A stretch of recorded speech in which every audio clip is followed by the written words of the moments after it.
এজন্য রমজান দামি মাস, রমজান আলাদা বাপ, রমজান আলাদা, রমজান মুমিনের জন্য আলাদা। আল্লাহ তাআলা নিজ হাতে রমজানকে সাজিয়েছেন। আল্লাহ বলছে রমজান আমি সাজাইলাম, এই যে প্যান্ডেল আপনারা সাজাইছেন, রমজান আল্লাহ নিজে সাজাইছেন। আল্লাহ বলে বান্দা দেখো আমার সাজটা আমি সেট আপ করলাম, রমজান তুমি শুনো আমার কাছে। তো আল্লাহ নিজে বলতেছে বান্দা, এক নম্বরে বিগত 11 মাসের সমস্ত হুকুম আহকাম যথারীতি বহাল থাকবে, যেটা যেমনে আছে, যেটা হালাল এখনো হালাল, যেটা হারাম এখনো হারাম, 5 ওয়াক্ত নামাজ সহ অন্যান্য বিধান এটাও চলমান। এক অতিরিক্ত আরো কিছু ইবাদত দিলাম। এক পুরা 1 মাস রোজা, পুরা মাস ইফতার, পুরা মাস সাহরি, পুরা মাস 20 রাকাত তারাবি। তাহলে এই সবগুলো নতুন ইবাদত, মানে রমজান উপলক্ষে নতুন সংযোজন, ঠিক কিনা বলেন? হ্যাঁ। ব্যবসায়ী সিজনে অতিরিক্ত মাল উঠায়। এখন কাপড় ব্যবসায়ীরা গিয়া দেখেন 40 লাখ 50 লাখ টাকার মাল আরো অতিরিক্ত উঠাইছে, কারণ তার এখন সিজন, তার এখন কি সিজন। তা আল্লাহ তাআলা বলে বান্দা রমজান আমার অসংখ্য অগণিত বান্দাকে জাহান্নাম থেকে মাফ করার সিজন, রমজান আমার জান্নাত দেওয়ার সিজন। এই জন্য আমি আরো আলাদা ইবাদত উঠাইলাম। এক রোজা উঠাইলাম, নতুন ইবাদত। ইফতার এটাও ইবাদত, সাহারি এটাও ইবাদত, 20 রাকাত তারাবি এটাও ইবাদত। রমজানের শেষ দশকে আরো ইবাদত উঠাইলাম, আরো মাল উঠাইলাম আমি। রমজানের শেষ দশক এতেকাফ, আল্লাহর ঘরের বিধান, এতেকাফ করা এটাও ইবাদত। রমজানের শেষ দশকের বেজর রাত্রিতে সবে কদরের তালাশ এটাও ইবাদত। বলেন আলহামদুলিল্লাহ। তাহলে আল্লাহ তাআলা 6টা বড় বড় নতুন ইবাদত দিছেন রমজানে। 1 নাম্বার রোজা, 2 ইফতার, 3 সাহরি, 4 20 রাকাত তারাবি, 5 এতেকাফ, 6 সবে কদর। কয়টা হইল? এই 6টা নতুন ইবাদত।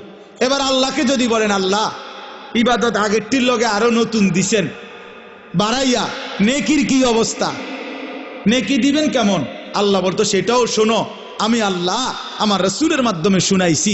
একটা নফল ইবাদত ফরজের সমান, একটা ফরজ 70টা ফরজের সমান। হ্যাঁ, এরপরে একজন রোজাদারকে ইফতার করাইবা 3টা পুরস্কার, গুনাহ মাফ, গুনাহ মাফ, জাহান্নাম থেকে মুক্তি, রোজাদারের সমপরিমাণ নেকি। নেকি বাহিরটা কেমনে সাজাইলাম? আল্লাহ বলে বাহিরটা সাজাইলাম হলো এই, জান্নাতের দরজা খুলে দিলাম, জাহান্নামের দরজা বন্ধ করে দিলাম, সব শয়তান এবং দুষ্ট জিন শেকলে বন্দি করে দিলাম, সব দিক বন্ধ কইরা 8 গাট বাইন্দা, দুয়ার খোলা শুধু একটা, সব দিক ক্লিয়ার, এদিক কোনো আন্দিয়া বাইরিবার জায়গা নাই, দরজা শুধু এইটা দিয়া ঢুকবা, এটা দিয়া বাহির হইবা। আল্লাহ যেন বলছে পুরা মাস আমি আল্লাহ নেকিও বাড়ায় দিলাম, ইবাদতও বাড়ায় দিলাম, জাহান্নামের দরজা বন্ধ করলাম, শয়তানকে বন্দি করলাম, জান্নাতের দরজা খোলা রাখলাম। এবার পুরা রমজান যেখান দিয়া রওনা দাও, কুমিল্লা থেকে, চিটাগাং থেকে, খুলনা থেকে, সিলেট থেকে, বাংলাদেশ থেকে, লন্ডন থেকে, ইউরোপ থেকে, আমেরিকা থেকে, সৌদি আরব থেকে, বাহরাইন থেকে, যেখান থেকেই আমার রমজানে রওনা দিবা, আমার বন্দিগি, আমার হুকুম মানবা, গুনাহ ছেড়ে দিবা, আমার ইবাদত করবা, মাস শেষে একটাই দরজা মিলবে, সেটা শুধুই জান্নাত, শুধুই জান্নাত, শুধুই জান্নাত। 30 দিনের মাথায়, 29 দিনের মাথায় সব ইমানদার জান্নাতে ঢুকবে, কারণ দরজা তো খোলাই শুধু জান্নাতে। বুঝেন নাই কথা? তো আল্লাহ তাআলা বলেন ইয়া আইয়ুহাল্লাযীনা আমানু কুতিবা আলাইকুমুস সিয়াম, বান্দা আমি ফরজ করেছি, এটা আমার ফরজ, রমজান রোজা তোমাদের উপরে ফরজ করা হলো, কামা কুতিবা আলাল্লাযীনা মিন ক্বাবলিকুম। আল্লাহ বলেন ঘাবড়াইও না বান্দা, পারবা। হঠাৎ করে লাভ দিয়ে উঠতো না যে আমি 8টার থেকে 9টা বাজতেই নাস্তা দেরি হলে আমার মাথা গরম হয়ে যায়, হুজুর আমি পারতাম না। আল্লাহ বলে না, পারবা। তোমাদের পূর্বেও সমস্ত ইমানদার বান্দাকে আমি আল্লাহ এই রোজা ফরজ করেছিলাম, তারা যেহেতু পারছে তুমিও পারবা। এবার আল্লাহকে বললাম আল্লাহ যদি বলেন, আল্লাহ বলতেছেন যদি বলেন আল্লাহ হঠাৎ করে আমারে উপোস এই যে 11 মাস কি সুন্দর খাওয়াইলেন পড়াইলেন, হঠাৎ করে আমার খানা পানি, আমার হালাল স্ত্রীর সাথে আমার সম্পর্ক বন্ধ করে দিলেন কেন একটা লম্বা সময়? আল্লাহ বলেন, বান্দা অভাবের কারণে না, আমার ভান্ডারে কমে গেছে এই জন্য না, বরং লাআল্লাকুম তাত্তাকুন, আমি আল্লাহ এই রোজার মাধ্যমে, রমজানের মাধ্যমে 1 মাসেই আমি আল্লাহ ওয়াদা দিচ্ছি তোমাকে মুত্তাকি বানাবো, আর 1 মাসের মুত্তাকি হলেই 1 মাসেই জান্নাতি বানায় দেব। 1 মাসে মুত্তাকি, 1 মাসে জান্নাত। লাআল্লাকুম তাত্তাকুন, এই 4টা কথা এখানে, মোট 4টা কথা। আমার আর অল্প একটু সময় দেন। এই 4টা কথা এখানে। 1, হে ঈমানদারগণ। 2, তোমাদের উপরে রোজা ফরজ করা হলো। 3, তোমাদের পূর্ববর্তীদের উপরেও ফরজ করা হয়েছিল। 4, তোমাদেরকে মুত্তাকি বানানো হবে। কয়টা কথা হইল? 4। এই 4টা কথার 4টা সামান্য একটু ব্যাখ্যা বলি। 1 নাম্বার হলো, ইয়া আইয়ুহাল্লাযীনা আমানু, হে ঈমানদারগণ। প্রিয় ভাই আমার নওজোয়ান, এই কথাটা ইনসাফের সাথে 1টা মিনিট শুধু শুনেন। এই শব্দটা কোরআনুল কারীমের মধ্যে 89 বার আছে। 89, 8, 9। তাইলে আমার প্রশ্ন হইল, আল্লাহ তাআলা 89 বার কোরআনুল কারীমে আমাদেরকে ডাক দিছে। তোমারে ডাকছে, আমারে ডাকছে। আলাদা আলাদা চিন্তা করলে এখানে আমরা যারা বসছি আমাদের প্রত্যেককে ডাকছে। ডাকছে কি না? হে ঈমানদার, হে ঈমানদারগণ, হে ঈমানদারগণ। 89 বার ডাকছে। 89 বার। 89 বার ডেকে কখনো বলছে নামাজ পড়তে, কখনো বলছে রোজা রাখতে, কখনো বলছে হজ করতে, কখনো বলছে গুনাহ ছেড়ে দিতে, কখনো বলছে আল্লাহ তাআলার ইবাদত করতে। এইভাবে 89 বার কোরআনুল কারীমের মধ্যে বলছে। 23 বছর লাগাইয়া বলছে। 30 পারা কোরআনের মধ্যে বলছে। জিব্রাইলের মাধ্যমে পাঠিয়ে বলছে। প্রিয় নবী সাল্লাল্লাহু আলাইহি সাল্লামের কাছে নাজিল করে বলছে। কোরআন শরীফের একটা আয়াত আছে। আয়াতে আল্লাহ জিজ্ঞেস করছে আমাদেরকে, ফাবি আইয়ি হাদিসিম বাদাহু ইউমিনুন। এই প্রশ্নের উত্তর আপনারা দিবেন এখন। আল্লাহ বলছে, বান্দা, এই যে আমি মনে করো এক একটা কথা 89 বার বললাম, 80 বার, 82 বার আমি আল্লাহ নামাজের কথা বললাম। 23 বছর আমি কোরআন নাজিল করলাম। 30 পারা কোরআন নাজিল করলাম। আমি আল্লাহ আমার রসুলের কাছে নাজিল করলাম, শ্রেষ্ঠ ফেরেশতা দিয়ে নাজিল করলাম। আল্লাহ এবার জানতে চাইছে, ফাবি আইয়ি হাদিসিম বাদাহু ইউমিনুন। আমার বান্দা বলো না, এরপরে আমি আর কোন কিতাব নাজিল করিলে, এর চাইতে দামি আর কি নাজিল করিলে, এর চাইতে দামি আর কোন রাসূলের কাছে পাঠাইলে, এর চাইতে দামি আর কোন ফেরেশতা দিয়া পাঠাইলে। 23 বছর বলার পরে আর কত বছর বললে? 30 পারা কোরআন নাজিল করার পরে আর কত পারা নাজিল করিলে? 89 বার বলার পরে আর কতবার বললে? 82 বার বলার পরে আর কতবার বললে? তুমি বান্দা বলো, আমার কথা মেনে নিতা? আল্লাহ জানতে চাইছে। কোরআন শরীফের আয়াত, ফাবি আইয়ি হাদিস। 29 পারায় ওই সূরাটা আছে, ওই সূরা মুরসালাত। ওই সূরার মধ্যে আল্লাহ এটা জিজ্ঞেস করছে, বান্দা বলো না, আমি আল্লাহ আর কি বললে, কেমনে বললে, আর কতবার বললে তুমি আমার কথা মেনে নিতা?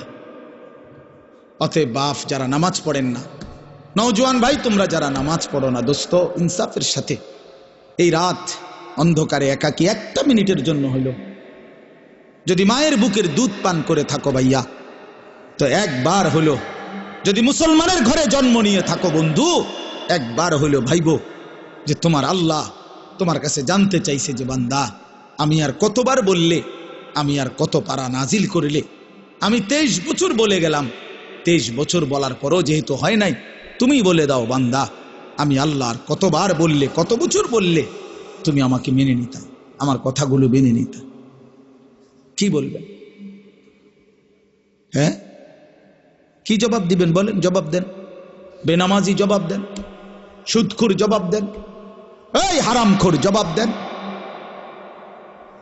বলেন। আর কত বছর বললে, কতবার বললে সুদ ছেড়ে দিতেন? আর কতবার বললে মিথ্যা ছেড়ে দিতেন? যেই বোনেরা বেপর্দা, ওই বেহায়া বেপর্দা নারীকে জিজ্ঞাসা করেন, এই অসভ্য বেহায়া নারী, আর কতবার বললে তুই পর্দা করতি বোন, বল, বলে। আহা, কি কিভাবে সম্ভব? আমি জিন্দেগিতে বহুত চিন্তা করে দেখছি, আমি বহুত ভাবছি, বিশ্বাস করেন। একটা মুসলমানের বাচ্চা মুসলমানের ঘরে জন্ম নিয়া মুসলমান পরিচয় দিয়া খোদার 365 দিনে এক বছর কোনোদিন ফজরের নামাজ একদিনও পড়লো না, মুসলমানের বাচ্চা এত বড় জানোয়ার কেমনে হইল? আমি এই কথাটা রীতিমতো আমার মন চাই যে ডক্টরেট করি, যেটা বুঝতে, যেটা পিএইচডি করা দরকার, যে কিভাবে সম্ভব মানুষের বাচ্চা কেমনে এত বড় হাইওয়ান হয়। আরে কোন কি ও মিয়া, এটা কিটা আসল? আমি কোনোভাবে কোনো ক্যালকুলেশন দিয়ে এটা মিলাইতারি না। একটা বছর বেটা তুই নাফরমান, কোনোদিন ফজরের নামাজ পড়লি না, আরে তুই কি মানুষের বাচ্চা রে? এটা কিভাবে সম্ভব ভাইয়া? ওই কোন মার ঘরে জন্ম নিল? আহা, তার মা কোথায়, তার বাবা কোথায়? কিভাবে সম্ভব? ওই মা কেমনে মেনে নিল, ওই বাবা কেমনে মেনে নিল? 16 বছর 18 বছর আপন ঘরে মা বাবার ঘরে ঘুমায় সন্তান, কোনোদিন ফজরের নামাজ পড়ে না, মায়ের চোখেও এক ফোঁটা পানি নাই, বাবার চোখেও এক ফোঁটা পানি নাই। আহা, মা বাপ কেমনে মেনে নিল, সন্তানে বা কেমনে মেনে নিল? এভাবে কেমনে আল্লাহকে ভুলে গেল? ইয়া আইয়ুহাল ইনসান মা গাররাকা বিরাব্বিকাল কারীম। রব্বুল আলামিন বলে, বান্দা, হে মানুষ, আমার মতো দয়ালু মেহেরবান মনিব থেকে কে তোমাকে ধোঁকা দিল? কে দিল? এত বড় আসমান দিয়ে আমি আল্লাহ সাজাইলাম, এত বড় জমিন আমি আল্লাহ তোমার জন্য বিছিয়ে দিলাম, এত বড় কায়নাত আমি রব্বুল আলামিন বানাইলাম, বিনিময়ে আমি বুঝি একটা সেজদা পাইলাম না? কেমনে পারলা বান্দা? মা গাররাকা বিরাব্বিকাল কারীম। আল্লাহ বলে, বান্দা, কে তোমারে ধোঁকা দিল? বান্দা, এমন কোন বন্ধু পেলে, এমন কাকে পেয়ে গেলা বান্দা, যাকে পেয়ে তুমি আমার মতো মালিককে ছেড়ে দিলা? 7 আসমান দিয়ে 7 জমিন দিয়ে 24 ঘন্টা নিঃশ্বাস দিলাম, চোখ নাক কান দেহ অঙ্গ প্রত্যঙ্গ সচল রাখলাম, এত কিছুর বিনিময়ে আমি বুঝি তুমি বান্দার দিল মন পাইলাম না, তোমার বুঝি দিল গলাইতে পারলাম না? আহা, হায় হায়। 1 মিনিট ভাই, কোন এক বেনামাজি কেউ যদি এখানে থাকো ভাই, 1 মিনিট ভাইবে, আজকেই ভাইবে, ঘুমাইবার আগেই ভাইবে। নবীজি জিজ্ঞেস করবে, উম্মত, আমি 23 বছর উম্মত, হাসরের ময়দানে নবী বলবে, আমলনামা দেখাইয়া বলবে, প্রত্যেককে সুপারিশের জন্য নবীজির কাছে চাইতে হলে আমলনামা জমা দিতে হবে। ওমা, সুপারিশের কোনো কাগজপত্র নাই, কথা কোনা, কোনো নিয়ম কানুন নাই নাকি? হ্যাঁ, কোনো ফাইল জমা দিতে হবে না তো নবীজি তো দেখবে, নবীজির সামনে তো আপনাকে বলতে হবে, ইয়া রাসূলুল্লাহ, এই যে আনিসুর রহমান আশরাফি, এইটা আমার ফাইল, আপনি দেখেন, আমার জন্য একটু সুপারিশ করেন আল্লাহর কাছে। আল্লাহর নবী দেখবে 30 বছর সুদের ব্যবসা, 60 বছর বয়স, 60 বছর পর্যন্ত বিড়ি সিগারেট খাইয়া গেছে, 30 বছর 60 বছর বয়স, কোনদিন গালি ছাড়া কথা বলে নাই। ছেলেটা বেনামাজি, মেয়েটা বেপর্দা, স্ত্রী বেপর্দা, মৃত্যু পর্যন্ত আমার উম্মতের ঘরে প্রতিদিন রঙিন টেলিভিশনে নাচ গান নর্তকীর ছবি চলছে, তার ছেলে মেয়ে নাতি নাতনি বসে নাচ গান নাটক সিনেমা দেখে গেছে, কোনদিন গালি ছাড়া কথা বলে না, হালাল রোজগার বলতে কিছু নাই, ফজরের নামাজ 1000 পৃষ্ঠা উল্টাইও, ফজরের নামাজ বলতে কিছু নাই। আল্লাহর কসম, আমরা উর্দু কিতাবে পড়ছি, নবীজি চোখের পানি ফেলে দিবে, নবী কাঁদবে, আল্লাহর নবী কাঁদবে, বলবে, উম্মত, আমি সেই নবী যে 23 বছর তোদের জন্য কেঁদেছিলাম, আমি সেই নবী যে পেটে ক্ষুধার কষ্টে 2টা পাথর বাঁধছিলাম, আমি সেই নবী তায়েফের রক্তে যে সমস্ত শরীর রক্তাক্ত করেছিলাম, উহুদের দান শহীদ করা রক্ত নিয়ে ময়দানে পড়েছিলাম বেহুশ হয়ে, আমার এত রক্ত, আমার এত চোখের পানি, আমার এত ক্ষুধার কষ্টের বিনিময়ে উম্মত এই আমল নামা, তুমি আমার এত বড় বেইজ্জতি কেমনে করলা? আমি কেমনে আমার আল্লাহর সামনে এটা দেখাবো যে আয় মাওলা এটা শ্রেষ্ঠ নবীর শ্রেষ্ঠ উম্মতের আমল নামা?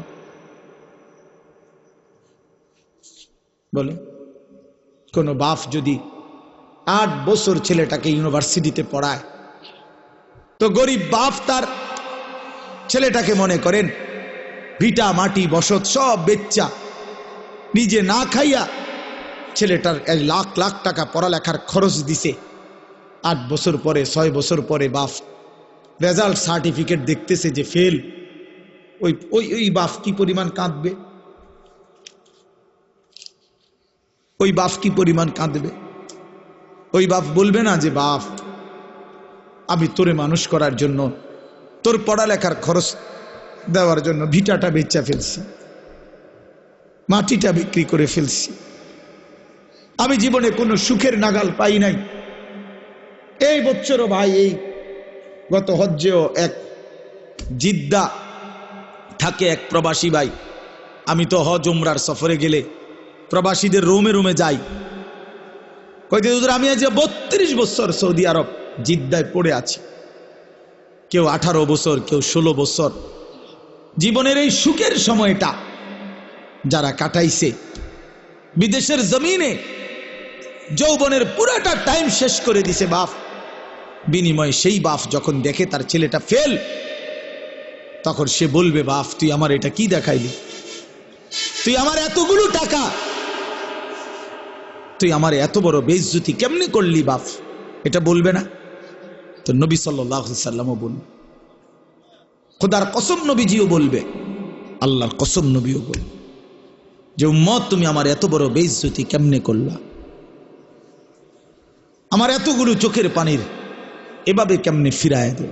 এই জন্য একজনই, আমি আবারও বলছি, আমি সংখ্যায় বিশ্বাসী না, কয়জন শুনছে খোদার কসম আমার এটা কোনো ফিকির না, আমি এক ফিকিরের বিশ্বাসী যে একজনই বুঝেন, একজন প্রিয় নবী সাল্লাল্লাহু আলাইহি সাল্লাম এবং সাহাবায়ে কেরামের কলিজার মধ্যে এই ফিকির ছিল মৃত্যু পর্যন্ত যে আল্লাহ পাকের এক এক বান্দা কিভাবে জাহান্নাম থেকে বাঁচে। এটাই ফিকির, এটাই আমাদের জিন্দেগি।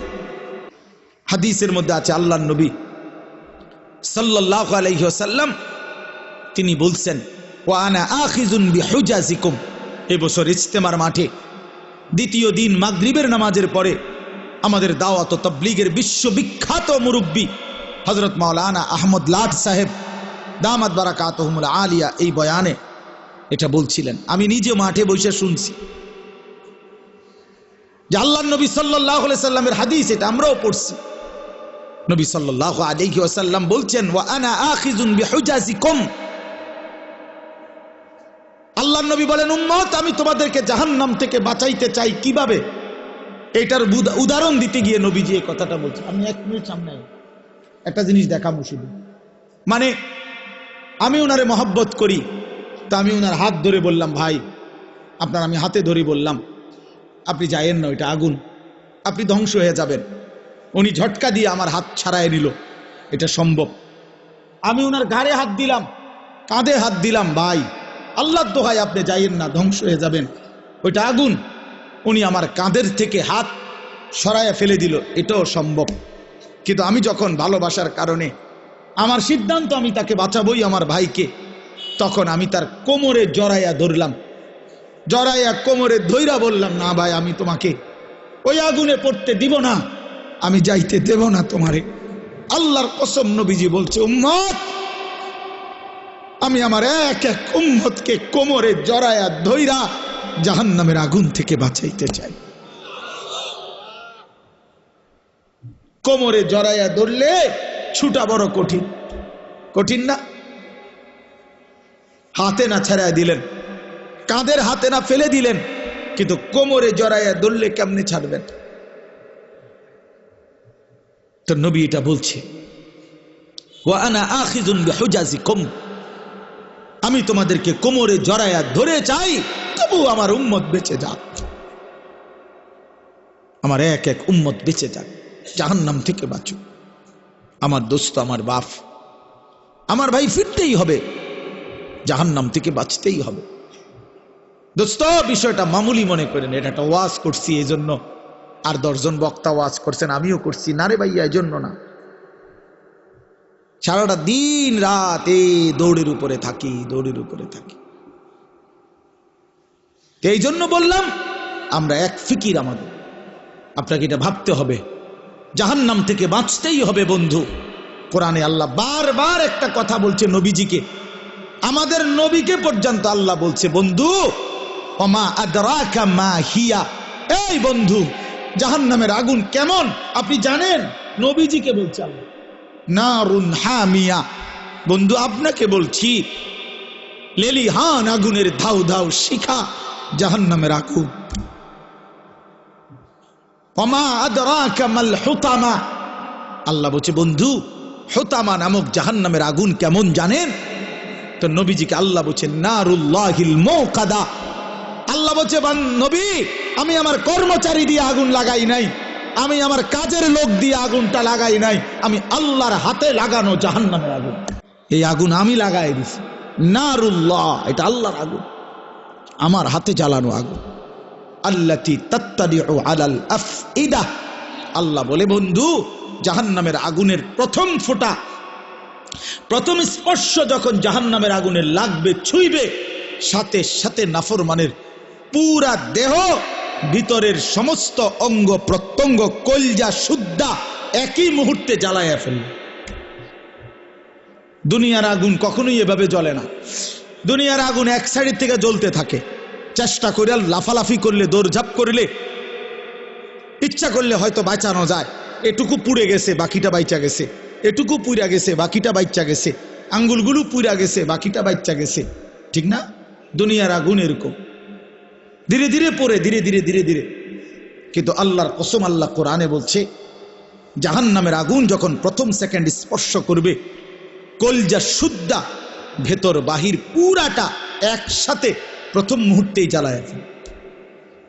লাভ দিবেন, দৌড়াবেন না, ইন্নাহা আলাইহিম মুসাদা ফি আমাদিম মুমাদ্দাদা, আল্লাহ বলেন, আগে জাহান্নামের মোটা খুঁটিতে বান দেওয়া হবে, এরপরে আগুন জ্বালানো।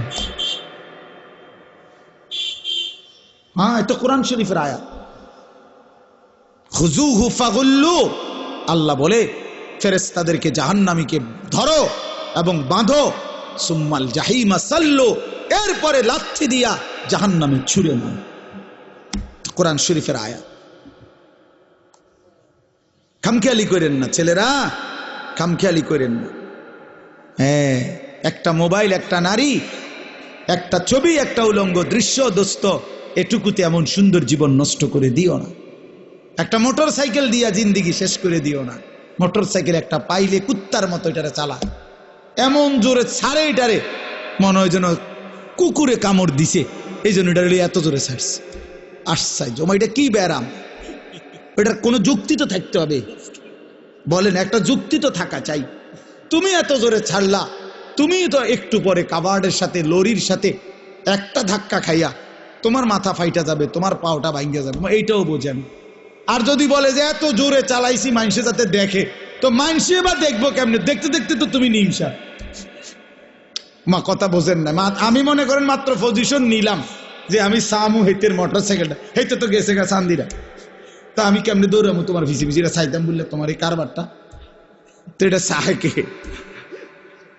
একটা বিকৃত মস্তিষ্ক ছাড়া, অসুস্থ মানসিকতা ছাড়া আর কিচ্ছু না।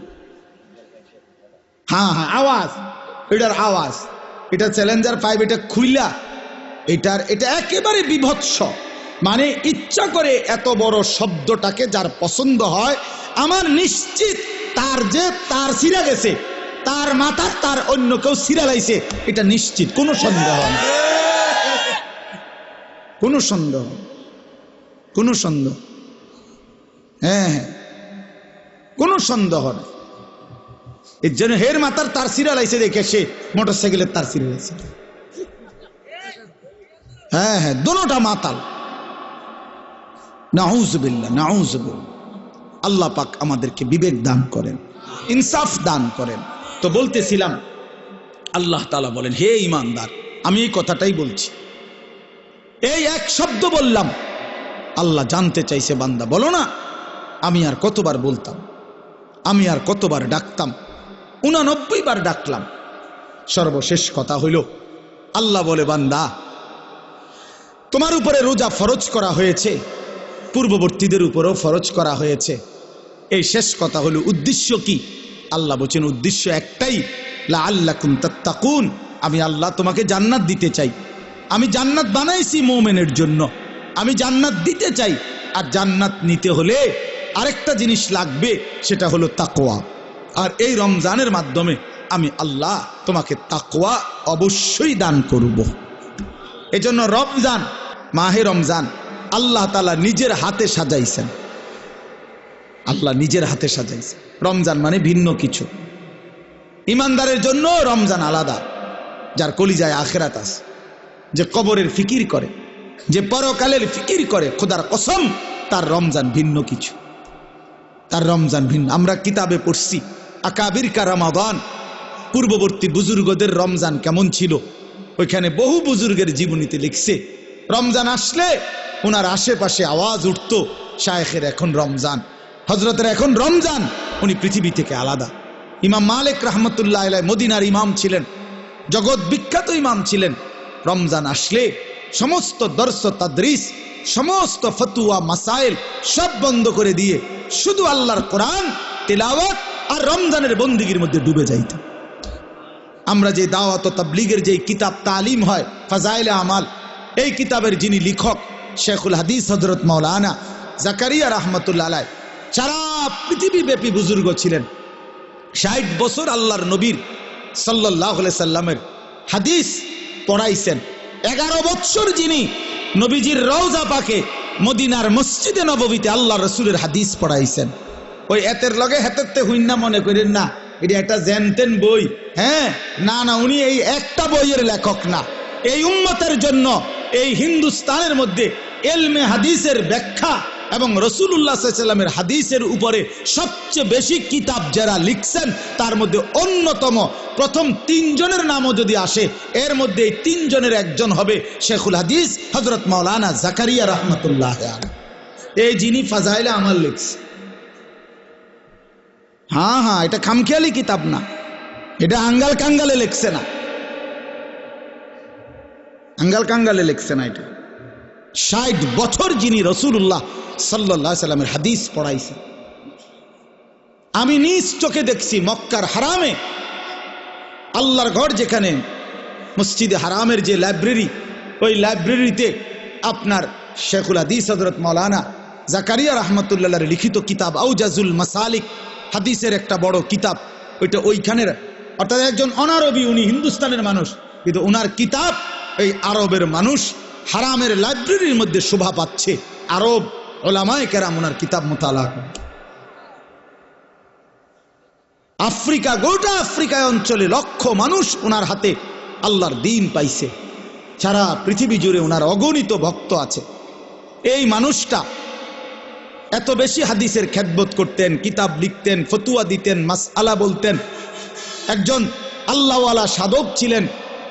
সব কিছুর ব্যস্ততার পরেও রমজান আসতো, সাথে সাথে একেবারে দরজা বন্ধ করে একাকী আল্লাহর ইবাদতে ডুবে যাইত।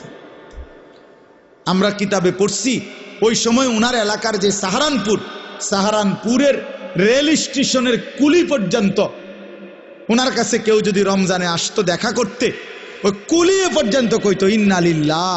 আপনি জানেন না শায়েখের এখন রমজান মাস, শায়েখের এখন রমজান মাস।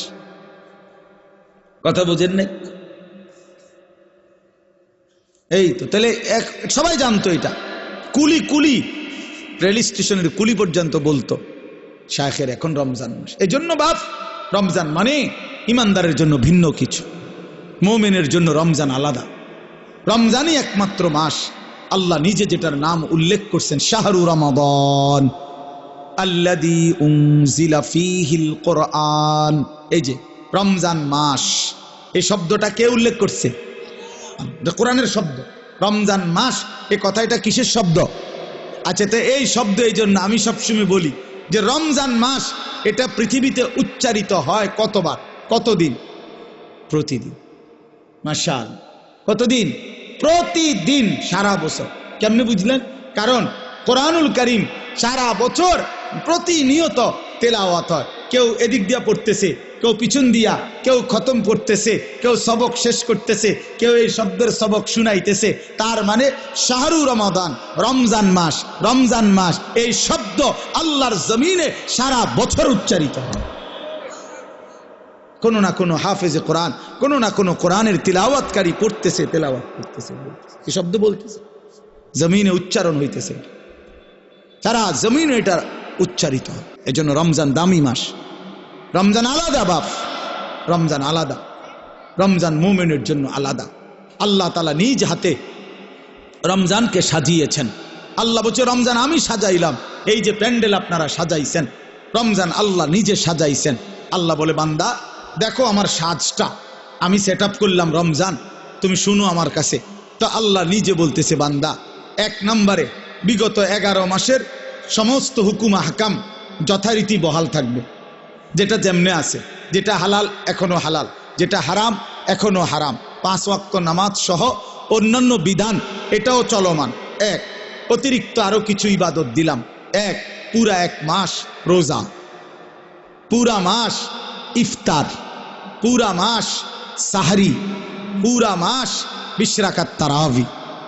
তাহলে এই সবগুলো নতুন ইবাদত, মানে রমজান উপলক্ষে নতুন সংযোজন, ঠিক কিনা বলেন? হ্যাঁ। ব্যবসায়ী সিজনে অতিরিক্ত মাল উঠায়। এখন কাপড় ব্যবসায়ীরা গিয়া দেখেন 40 লাখ 50 লাখ টাকার মাল আরো অতিরিক্ত উঠাইছে, কারণ তার এখন সিজন, তার এখন কি সিজন। তো আল্লাহ তাআলা বলে বান্দা রমজান আমার অসংখ্য অগণিত বান্দাকে জাহান্নাম থেকে মাফ করার সিজন। রমজান আমার জান্নাত দেওয়ার সিজন। এই জন্য আমি আরো আলাদা ইবাদত উঠাইলাম। এক, রোজা উঠাইলাম, নতুন ইবাদত। ইফতার এটাও ইবাদত, সাহারি এটাও ইবাদত, 20 রাকাত তারাবি এটাও ইবাদত। রমজানের শেষ দশকে আরো ইবাদত উঠাইলাম, আরো মাল উঠাইলাম আমি। রমজানের শেষ দশক এতেকাফ, আল্লাহর ঘরের বিধান, এতেকাফ করা এটাও ইবাদত। রমজানের শেষ দশকের বেজর রাত্রিতে সবে কদরের তালাশ এটাও ইবাদত। বলেন আলহামদুলিল্লাহ। তাহলে আল্লাহ তাআলা 6টা বড় বড় নতুন ইবাদত দিছেন রমজানে। 1 নাম্বার রোজা, 2 ইফতার, 3 সাহরি, 4 20 রাকাত তারাবি, 5 এতেকাফ, 6 সবে কদর। কয়টা হইল? এই 6টা নতুন ইবাদত। এবার আল্লাহকে যদি বলেন আল্লাহ ইবাদত আগেরটির লগে আরো নতুন দিছেন বাড়াইয়া, নেকির কি অবস্থা? নেকি দিবেন কেমন? আল্লাহ বলতো সেটাও শোনো, আমি আল্লাহ আমার রাসূলের মাধ্যমে শুনাইছি। একটা নফল ইবাদত ফরজের সমান, একটা ফরজ 70টা ফরজের সমান। হ্যাঁ, এরপরে একজন রোজাদারকে ইফতার করাইবা, 3টা পুরস্কার, গুনাহ মাফ, গুনাহ মাফ, জাহান্নাম থেকে মুক্তি, রোজাদারের সমপরিমাণ নেকি। নেকি। বাহিরটা কেমনে সাজাইলাম?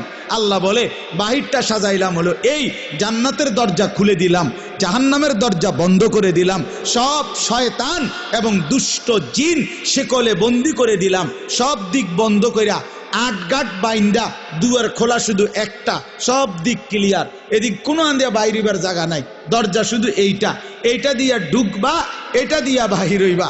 আল্লাহ যেন বলছে পুরা মাস আমি আল্লাহ নেকিও বাড়ায় দিলাম, ইবাদতও বাড়ায় দিলাম, জাহান্নামের দরজা বন্ধ করলাম, শয়তানকে বন্দি করলাম, জান্নাতের দরজা খোলা রাখলাম। এবার পুরা রমজান যেখান দিয়া রওনা দাও, কুমিল্লা থেকে, চিটাগাং থেকে, খুলনা থেকে, সিলেট থেকে, বাংলাদেশ থেকে, লন্ডন থেকে, ইউরোপ থেকে, আমেরিকা থেকে, সৌদি আরব থেকে, বাহরাইন থেকে, যেখান থেকেই আমার রমজানে রওনা দিবা, আমার বন্দিগি, আমার হুকুম মানবা, গুনাহ ছেড়ে দিবা, আমার ইবাদত করবা, মাস শেষে একটাই দরজা মিলবে, সেটা শুধুই জান্নাত, শুধুই জান্নাত, শুধুই জান্নাত। 30 দিনের মাথায় 29 দিনের মাথায় সব ইমানদার জান্নাতে ঢুকবে,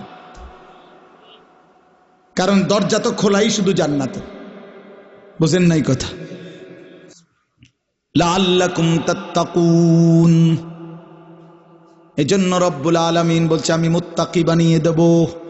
অতএব বাপ কদর করেন, কদর করেন, কদর করেন। আল্লাহ বলছে মুত্তাকি বানিয়ে দেব। হ্যাঁ হ্যাঁ, বিদেশের জন্য আপনার ফ্লাইটের জন্য দুইটা জিনিস দরকার, একটা পাসপোর্ট, একটা ভিসা। এই যে আমার পাসপোর্টও হয়েছে, ভিসাও হয়েছে। আমার ফ্লাইট সোমবারে, উমরার ফ্লাইট 24 তারিখ। তো এখানেও আল্লাহ তাআলা বলছে ইয়া আইয়ুহাল্লাযীনা আমানু, হে ঈমানদার, আমি তোমার ঈমানের পাসপোর্ট নিলাম। 30 দিন কথা মতো চলবা, অথবা 29 দিন, 31 দিন লাগবে না। 30 দিনের মাথায় ঈমানের পাসপোর্টে আমি আল্লাহ তাকওয়ার ভিসা লাগায় দেব, ঈদের দিন ফ্লাইটে উঠায় দেব। যা, ঈদের দিন জান্নাতের ফ্লাইট। ফ্লাইট কোন দিন? ঈদের। ভিসা লাগবে কয় দিনে? 30 দিন অথবা 29 দিন, 31 দিন না, 31 দিন নেব না, 30 দিনে ভিসা, 29 দিনে ভিসা। এই জন্য আমরা রমজানকে কদর করব তো ইনশাআল্লাহ। সর্বশেষ অনুরোধ হইল আল্লাহর ওয়াস্তে নিজের মা বোন, নিজের স্ত্রী কন্যাকে এত বড় শ্রেষ্ঠতম রমজানে আল্লাহ রহমত দিতে চায়, মাগফিরাত দিতে চায়, জাহান্নাম থেকে নাজাত দেয়, আল্লাহ 70 গুণ নেকির পরিমাণ বাড়ায়া দেয়। বাপ, এই অবস্থায় যে মুসলমান, যে ইমানদার নারী মুসলিম পরিচয় দিয়ে বাজারে বাজারে মার্কেটে মার্কেটে ঘুরে একজোড়া জুতার জন্য, একটা শাড়ির জন্য, একটা গহনার জন্য, একটা 3 পিসের জন্য, আল্লাহর কসম আমার শায়েখ আল্লামা মুফতি মুশতাকুন নবী সাহেব হুজুর সব সময় বলে, হায় বোন, আহা মা বোন, হীরা মণি মুক্তা ছেড়ে এক মাটির দলা নিল। রমজানের এক এক মুহূর্ত ছিল তোমার জন্য হীরামণি মানিক, হীরামণি মুক্তা। তুমি এমন হীরামণি মুক্তা ছেড়ে দিয়ে তুমি মাটির ঢিলা নিলা, অর্থাৎ তুমি একজোড়া জুতা নিলা। তো আল্লাহ ডাকতেছে, আমার বান্দি শোনো, রহমত নাও, মাগফিরাত নাও, নাজাত নাও। নাফরমান এই বেহায়া বেপর্দা নারী বলতেছে, আল্লাহ তোমার এডি তোমার কাছে রাখো, ইতান আমার লাগতো না, আমার দরকার জুতা, আমি জুতা কিনতে যাই, আমার দরকার 3 পিস, আমার দরকার শাড়ি গহনা। ইনসাফ না, এটা ইনসাফ না, এটা কখনোই ইনসাফ হইতে পারে না। এই পৃথিবীতে এই 1450 বছরের মধ্যে পৃথিবীর কোনো কিতাবে, গোটা পৃথিবীর কোনো আলেম, কোরআন সুন্নাহর কোথাও এই কথা নাই যে ঈদের দিন, রমজানের ঈদের দিন নতুন কাপড় ইনটেক, অর্থাৎ আজকেই প্রথম পরা শুরু করছে, এমন জুতা, এমন শাড়ি, এমন জামা, এমন প্যান্ট পরতে হবে, এমন কথা খোদার কসম পৃথিবীর কোনো কিতাবে নাই। আল্লাহও বলে নাই, রসুলও বলে নাই, কোনো উলামায়ে কেরাম বলে নাই। এটা দুশ্মনের বানানো, এটা দুশ্মনদের বানানো। এটা আজকে আমাদের কলিজায় ঢুকায় দিছে। ঈদ মানে নতুন জুতা, ঈদ মানে নতুন শাড়ি, ঈদ মানে নতুন গহনা, ঈদ মানে নতুন জামা। আল্লাহর কসম এটা মিথ্যা কথা, মিথ্যা কথা, মিথ্যা কথা, মিথ্যা কথা। এটা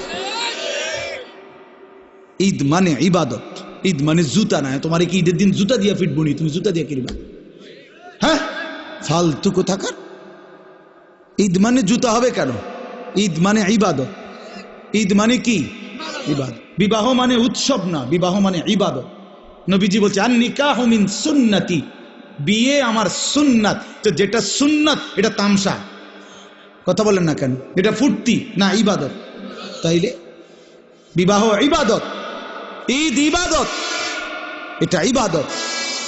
অতএব কারো বাফে দেয় নাই ঈদ, এটা জাতিসংঘ দেয় নাই, বাংলাদেশ সরকার দেয় নাই।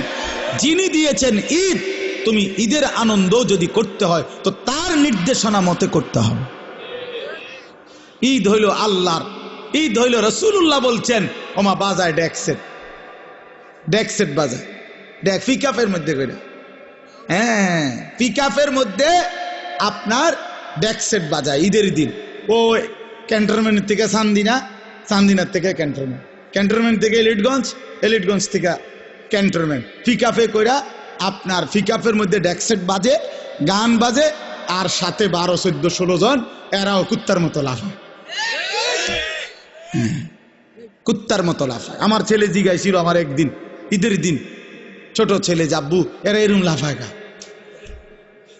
আল্লাহর কসম আমি হেরে কইছি আব্বা এ করে কুত্তা কামড়াইছে।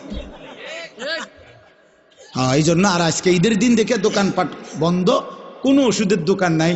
মিজান ভাই আইয়ালাইছে মাহফিলে, তো এই জন্য কোনো ডাক্তার নাই, এই জন্য কুত্তার কামড়ে এভাবে লাফাইতে আছে। নাই তো কি কারণ বলে? এটা কোনো কথা হইল যে ব্যাকসেটের মধ্যে করে পিকআপের মধ্যে করে লাফাবে? এটা কোনো ঈদ হইল? আল্লাহ আমাদেরকে বুঝ দান করে। এজন্য বাপ আমি যেটুকু সম্ভব আপনাদেরকে বললাম, আপনারা দয়া করে রমজানকে কদর করবেন, বলেন ইনশাআল্লাহ। প্রিয় যুবক ভাই, নওজোয়ান ভাই, তোমাদের কাছে আমার অনুরোধ, রমজানকে সামনে রেখে নিজেকে পরিবর্তনের সিদ্ধান্ত নাও।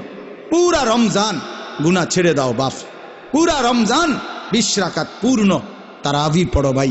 তারাবি 20 রাকাতে, তারাবি বাস্তবিক অর্থে 20 রাকাত, আসলেই বেশি।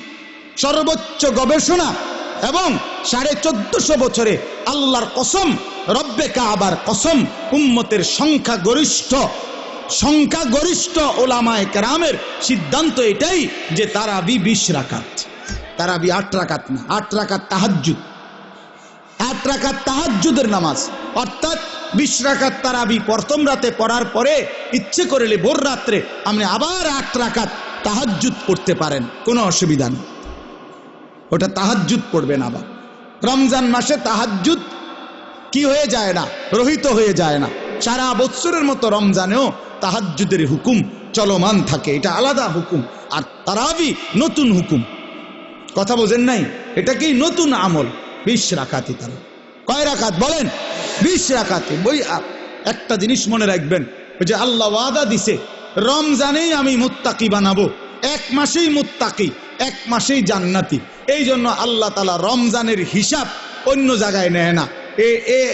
রমজানের হিসাব রমজানেই ক্লিয়ার, ডেলিটা ডেলি ক্লিয়ার। হ্যাঁ, ডেলির হিসাব আপনার। এই জন্য আপনার আমি সহজ উদাহরণ বলি, এই শেষ উদাহরণটা। ফজরের নামাজের ফরজ কয় রাকাত? জোহরের ফরজ কয় রাকাত? আসরের ফরজ কয় রাকাত? কত হইল? 10। মাগরিবের ফরজ কয় রাকাত? কত হইল? 13। এশার ফরজ কয় রাকাত? কত হইল? 17। বুঝতেছেন কিনা? বিতির ওয়াজিব কয় রাকাত? 3 রাকাত। কত হইল? এই সব কিতাবে আছে। বান্দা যদি ফরজ এবং ওয়াজিব আমলের মধ্যে কোনো ত্রুটি হয়, কমতি হয়, ঘাটতি হয়, তাহলে সুন্নত নফল দ্বারা আল্লাহ তাআলা ওই ঘাটতি কমতি পূরণ করে বরাবর করে দেয়। তো এই জন্য প্রতিদিন 20 রাকাত ফরজ এবং ওয়াজিব নামাজ। এই আজকের দিনে যা হইল রমজানে, তো আজকেই আবার রাতে 20 রাকাত তারাবির মাধ্যমে আল্লাহ তাআলা ওই 20 রাকাত ফরজ ওয়াজিবের ঘাটতি পূরণ করে ডেইলির হিসাব ডেইলি মিলাইয়া শেষের দিনে জান্নাত দিয়ে দেয়।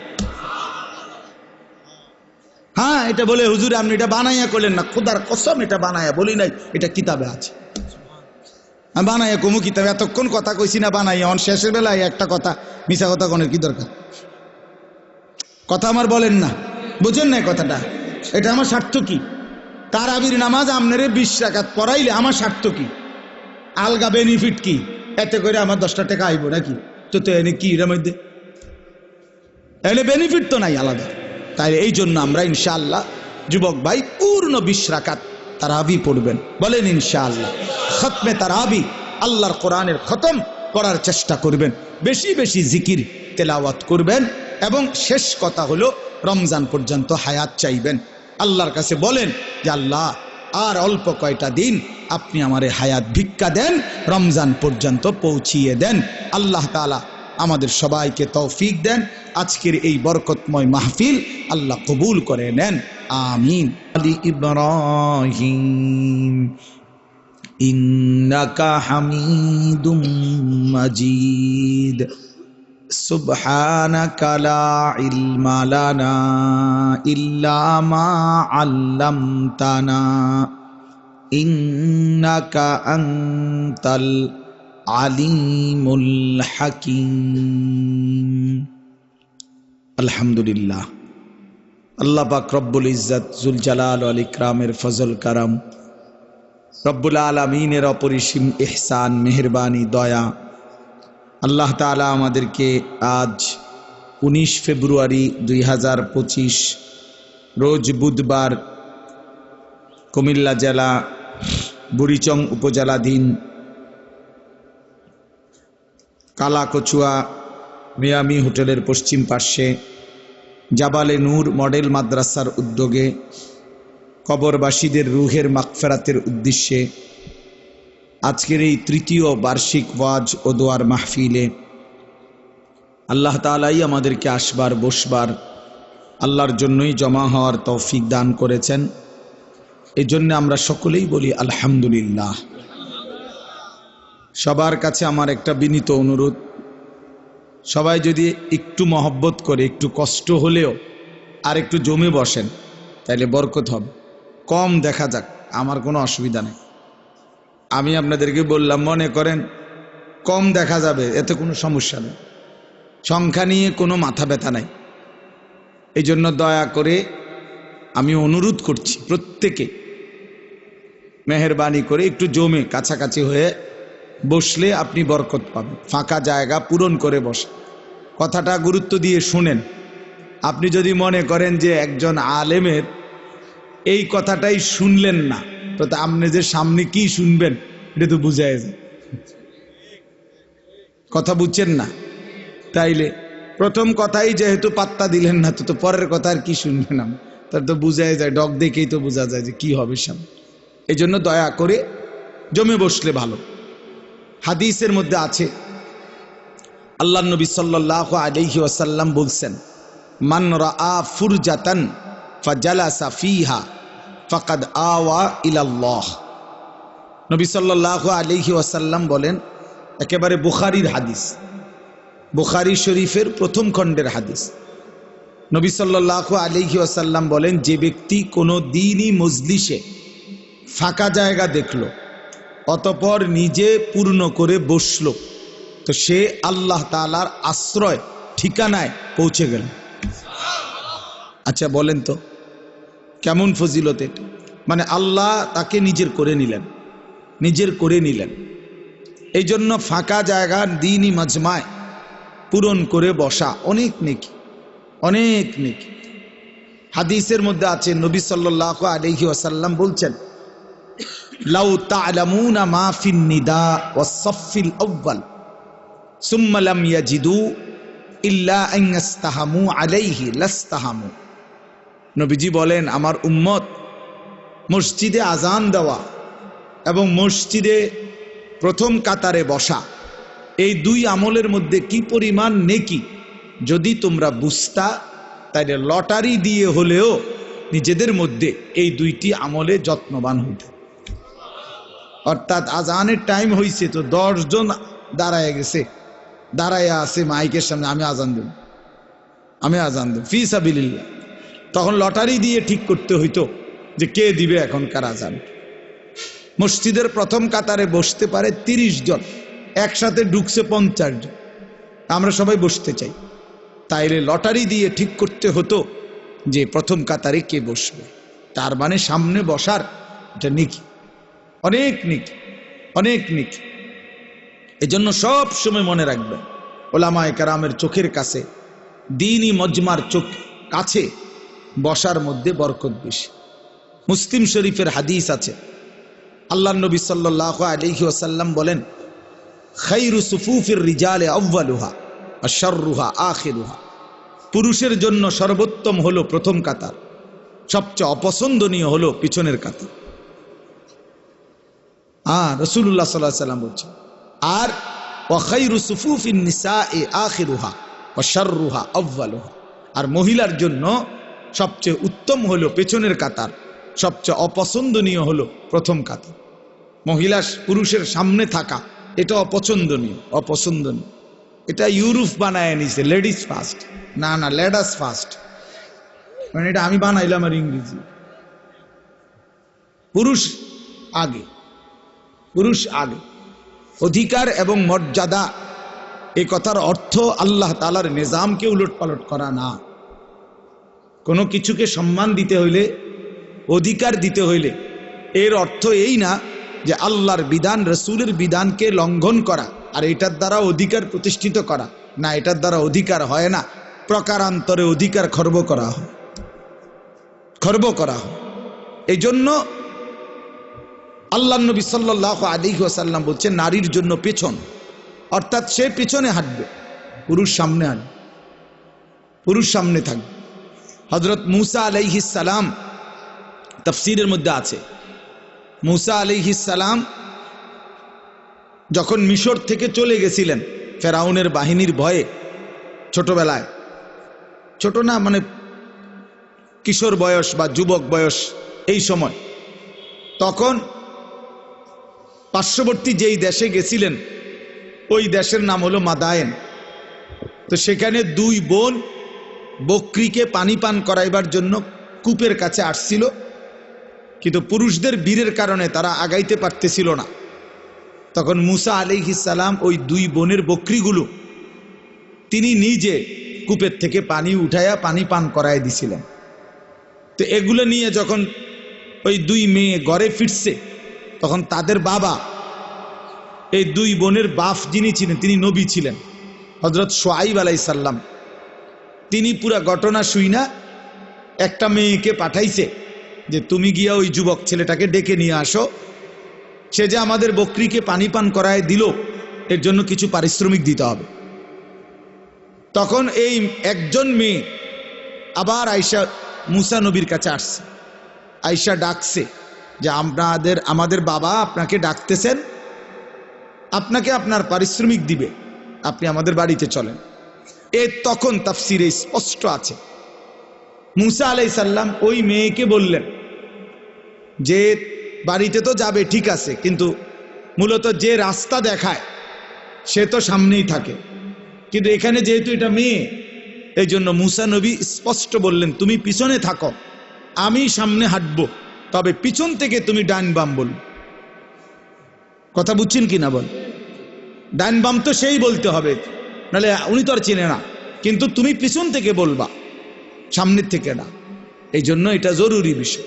যাই হোক, তাহলে বলার উদ্দেশ্য হলো অনেক মানুষের মসজিদে জুমার দিন অথবা অন্য সময়ও আসছে মসজিদে আগেই এসে ওই বারান্দাত বসে থাকে, ও মসজিদের কোনার খুঁটির সাথে বসে থাকে, বাউন্ডারি ওয়ালের মধ্যে হেলান দিয়া দুই পা আলগি দিয়া এ বসে বসে জিমা। আশ্চর্য কথা, আপনি আসলেন আগে, তা পিছনে পড়ে রইলেন কেন? পিছনে পড়ে রইলেন কেন? এই জন্য সব সময় আল্লাহর ঘর মসজিদে যতটা সম্ভব প্রথম কাতারে, যতটা সম্ভব সামনে বসার চেষ্টা করবেন। বলেন ইনশাআল্লাহ। আল্লাহ তাআলা আমাদেরকে তৌফিক দান করেন। বলতেছিলাম আমি যেই কথাটা, যে কম দেখা যাক এতে কোনো আপত্তি নাই। কেন বললাম? কোরআনুল কারীমের মধ্যে আছে, আল্লাহ তাআলা বলছেন কালিলাম মা তাশকুরুন। কোরআনে আল্লাহ বলেন আমার শুকর আদায় করে, কৃতজ্ঞতা আমি আল্লাহর আদায় করে এমন বান্দা কম। কালিল ওয়া কালিলুম মিন ইবাদিয়াশ শাকুর, আল্লাহ বলেন আমার কৃতজ্ঞ বান্দা পরিমাণে কম। কালিলাম মা তাযাক্কারুন, আমি আল্লাহর কথা থেকে উপদেশ গ্রহণ করে কম। কালিল, কম। কোরআন শরীফের বহু আয়াত আছে এমন, আল্লাহ তাআলা বলছেন ইন ইয়াকুম মিনকুম 20 সাবিরুনা ইয়াগলিবু মিআতাই, তোমরা যদি ঈমানদার আল্লাহর প্রতি পূর্ণ বিশ্বাসী হয়ে থাকো 20 জন, তাহলে তোমরা বিজয় লাভ করবে 200 জন নাফরমান বেঈমানের উপরে। তাইলে ঈমানদারের পরিমাণ হবে কত? বেশি না কম? কম। এই যে 20 জন কইল, কিন্তু বিজয় লাভ করবে 200 বেঈমানের উপরে, 200 নাফরমানের উপর। কোরআন শরীফে আল্লাহ বলছেন কাম মিন ফিআতিন কালিলাতিন গালাবাত ফিআতান কাসীরা, অল্প সংখ্যক ঈমানদারি বিজয় লাভ করে বেশি সংখ্যক বেঈমানের উপরে। এজন্য দোস্ত, এজন্য বাপ, এটা ভাবা উচিত, সংখ্যা নিয়ে কোনো বিষয় না। সফলতা কিংবা ব্যর্থতার জন্য, কোরআন সুন্নাহর দৃষ্টিতে সফলতা বা ব্যর্থতার জন্য সংখ্যা কোনো বিষয় নয়। 10,000 মানুষের সামনে কেউ যদি ওয়াজ করে তাইলে তিনি সফল, 10 জনের সামনে বললে তিনি ব্যর্থ, এই কথা কোরআন সুন্নায় নাই। বুঝছেন নি আমার কথা? এই কথা নাই। 10 লক্ষ মানুষ চিনলে উনি সফল, আর মানুষ না চিনলে উনি ব্যর্থ, এ কথা কোরআন সুন্নাতে নাই। সফলতা কিংবা ব্যর্থতার জন্য সবাই চিনতে হবে এটা জরুরি না। আমি উদাহরণ দেই তাহলে বুঝবেন। কোরআন শরীফে মোট 25 জন নবী এবং রাসূলের নাম আছে। 25 জন। কয়জন? তাহলে মোট নবী রাসূল কি 25 জন? আপনারা শুনেন নাই কখনো যে নবী রাসূল কয়জন? 1,24,000, কিংবা আরেকটা বর্ণনা হলো 2,24,000। তাহলে 1,24,000 নবী এবং রাসূল, 2,24,000 নবী এবং রাসূল, অথবা তাহলে কোরআন শরীফে নাম উল্লেখ করা হয়েছে মাত্র 25 জনের। তো বাকিদের নাম পৃথিবীর কেউ জানে না, কোরআনে নাই। অন্যান্য কিতাবাদি খুঁজলে আরো কিছু নবী রাসূলের নাম পাওয়া যাবে, তো নাইতে আরো 100। তো ধরে নিলাম, মনে করেন 100 জন নবী রাসূলের নাম পাইলাম খুঁজা, তাহলে বাকি যে নবী রাসূলদের নাম কেউ জানে না পৃথিবীতে, কোনো কিতাবে নাই, তাহলে ওনারা ব্যর্থ। কথা বলেন না কেন? এটা বুঝতে হবে, আখিরাতের হিসাব, এটা পরকালের হিসাব। আচ্ছা, আমাদের প্রিয় নবী সাল্লাল্লাহু আলাইহি ওয়াসাল্লাম তিনি যখন বিদায় হজ্জে আরাফাতের ময়দানে, নবীজির নিজে যে বছর হজ করছেন সেই বছর হজ্জের ময়দানে নবীজি ভাষণ দিয়েছিলেন 1,25,000, প্রায় 1.25 লাখ সাহাবীর সামনে। 1,25,000 যদি সাহাবী ওই আরাফাতের মাঠে হজ্জের মধ্যে নবীজির সামনে থাকে, তাহলে বাড়িঘরে আরো আছে। সবাই তো আর একবারে গেছে গানা হজে, বাচ্চা কাচ্চা, নারী, বৃদ্ধ, দুর্বল, এরকম আছে না আরো, তো ওনারা বাদ দেন। এই 1,25,000ই ধরেন। এই 1,25,000 সাহাবীর মধ্যে সারা পৃথিবীর সমস্ত কিতাব একত্র করলেও 5,000 সাহাবীর নাম খুঁজে পাওয়া যাবে না, 2,000 সাহাবীর নাম খুঁজে পাওয়া যাবে না। অল্প কিছু সাহাবীর নাম পৃথিবীতে আছে, মানে কিতাবে আছে, উল্লেখ আছে। তাইলে আপনি ধরেন একেবারে 5,000-এর নাম পাওয়া গেল, ধরে নিলাম কথার কথা, তাহলে 5,000 সাহাবীর নামও যদি খুঁজে পাওয়া যায়, তাইলে তো শুধু হজ্জের ময়দানের ওই 1,20,000 সাহাবীর নাম পৃথিবীর কেউ জানে না, তো ওনারা ব্যর্থ। এইটা আমরা মনে রাখতে হবে, এটা খুব জরুরি বিষয়। এক তো আখিরাতের মুআমালা, আরেকটা হলো দুনিয়ার, আপনাদের দুনিয়ার হিসাব। দুনিয়ার হিসাবে জনপ্রিয়তা, খ্যাতি, এটা একটা বিষয় অনেকে ভাবতে পারে, কিন্তু আখিরাতের দৃষ্টিতে জনপ্রিয়তা অথবা অপরিচিতি এটা কোনো বিষয় না। বিষয় হলো আল্লাহ তাআলা গ্রহণ করলেন কিনা, গ্রহণ করলেন কিনা। আমারে 10 লক্ষ মানুষ চিনে, কিন্তু আল্লাহ তাআলা গ্রহণ করে নাই, তো 2 পয়সার কোনো মূল্য নেই, 2 পয়সার মূল্য নেই। হ্যাঁ, আমারে 50 লক্ষ মানুষ চিনে, তো এতে করে আমার কবরের আযাব মাফ? 1 কোটি মানুষ চিনে আমারে, কবরের আযাব মাফ আমার? না বন্ধু, না বাপ, এটা বুঝতে হবে। আখিরাতের বিবেচনা, আখিরাতের মুআমালা, পরকালের হিসাবে সফলতা কিংবা ব্যর্থতা হচ্ছে আল্লাহ তাআলার গোলামির মধ্যে, আল্লাহর বন্দিগির মধ্যে। এজন্য কোরআন শরীফে স্পষ্ট আয়াত আছে।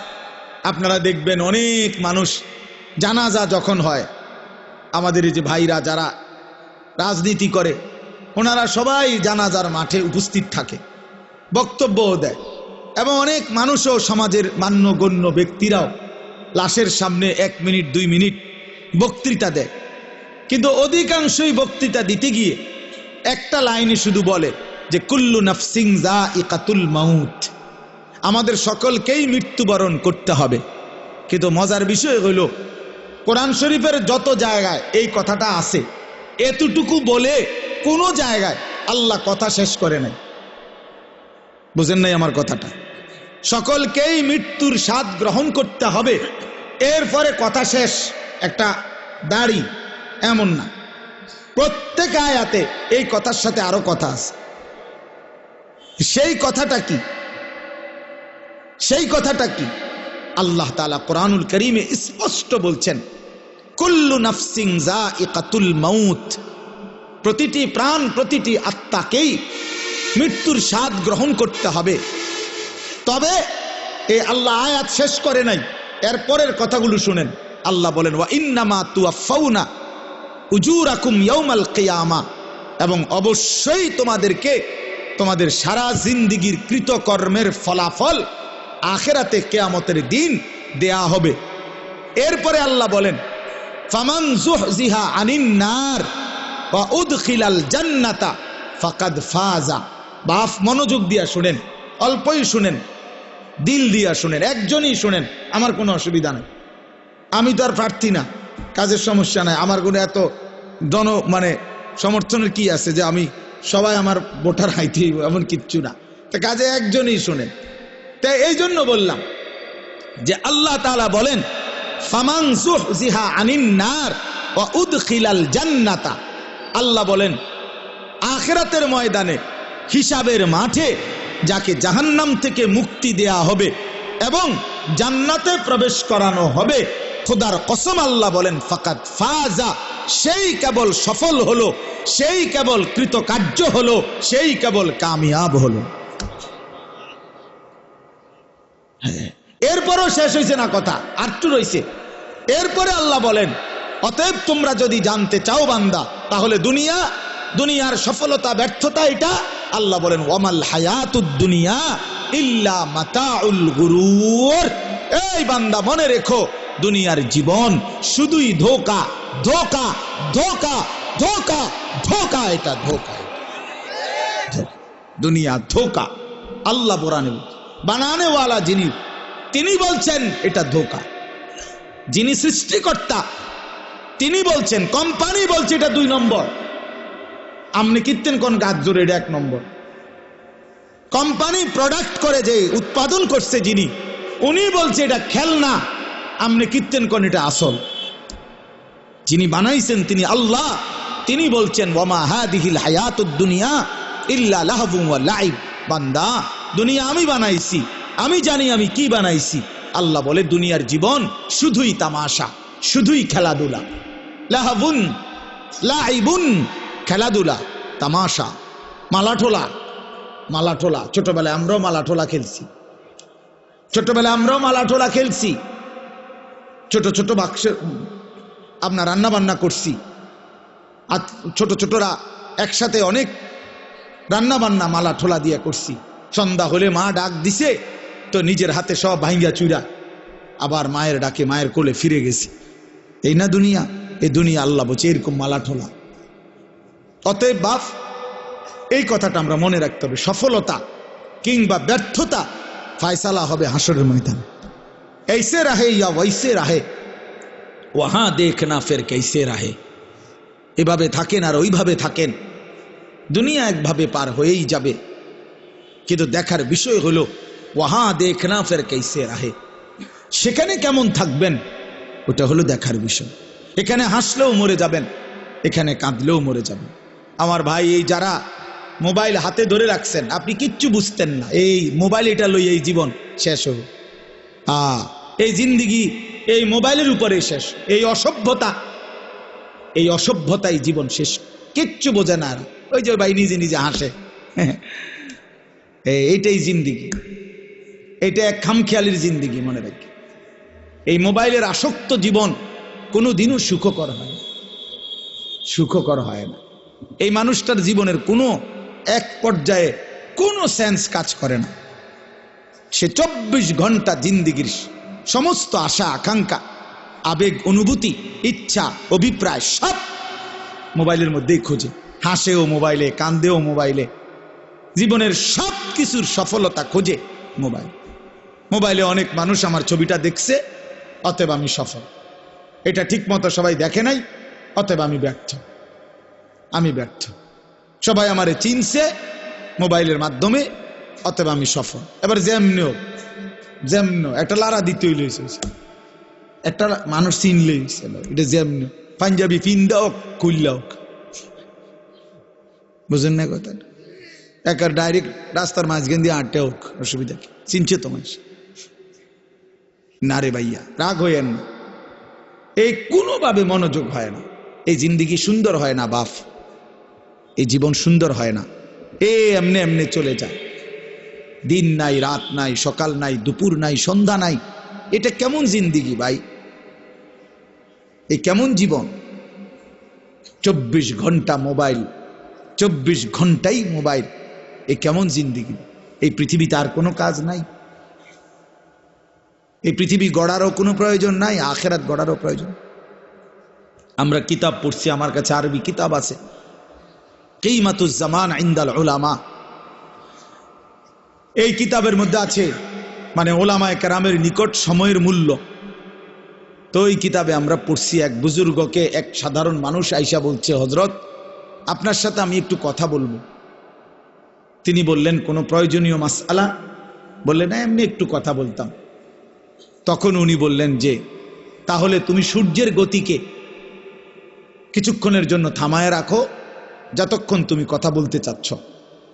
যদি তুমি সূর্যের গতি থামাইতে পারো তাইলে আমি রাজি আছি, আর যদি না পারো তাহলে তুমি আমার হায়াতের এই আধা ঘন্টা কেন নষ্ট করবে?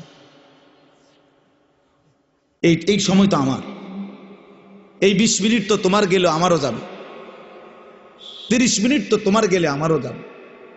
তুমি কেন নষ্ট করবে আমার এই হায়াত? বলে এইভাবে ভাবতেন ওনারা, এইভাবে ভাবছেন। প্রতি সেকেন্ড আমার থেকেই যায়। ইরতাহালাতিদ দুনিয়া মুদবেরা ওয়ারতাহালাতিল আখিরাতু মুকবিলা। নবী সাল্লাল্লাহু আলাইহি ওয়াসাল্লাম বলছেন, উম্মত, প্রতি মুহূর্তে, প্রতি সেকেন্ডে দুনিয়া তোমার পিছনে যায়, আখিরাত তোমার আগে আসে। এক এক ঘন্টা যাচ্ছে মানে আমার দুনিয়া যাচ্ছে, প্রতি ঘন্টা যাচ্ছে মানে আমার আখিরাত আগাচ্ছে। আমি কবরের দিকে আগাইতেছি, আমি আখিরাতের দিকে আগাইতেছি। ফাকুনু আবনা আল আখিরা ওয়ালা তাকুনু আবনা আদ দুনিয়া। নবী সাল্লাল্লাহু আলাইহি সাল্লাম বলেন, অতএব আখিরাতের সন্তান হও, দুনিয়ার সন্তান হইও না। অর্থাৎ নবীজি বলছেন, উম্মত, আখিরাতের পরিচয়ে পরিচিত হও, শুধু দুনিয়ার পরিচয়ে পরিচিত হইও না। শুধু ডাক্তার, শুধু ইঞ্জিনিয়ার, শুধু ব্যারিস্টার, শুধু উকিল, শুধু চাকরিজীবী, শুধু ব্যবসায়ী, শুধু রাজনীতিবিদ, শুধু শুধু এতটুকুই, শুধু একটা দুনিয়ার পরিচয়, ড্রাইভার, শুধু কুলি, শুধু দিনমজুর, শুধু কৃষক, এ তো দুনিয়ার পরিচয়। আল্লাহর নবী বলছেন, আখিরাতের পরিচয়ে পরিচিত হও। লোকে যেন বলে সে নামাজি, সে চরিত্রবান, সে দিনদার, সে আখলাকওয়ালা, সে মসজিদকে ভালোবাসে, মাদ্রাসাকে ভালোবাসে, ওলামায়ে কেরামকে ভালোবাসে।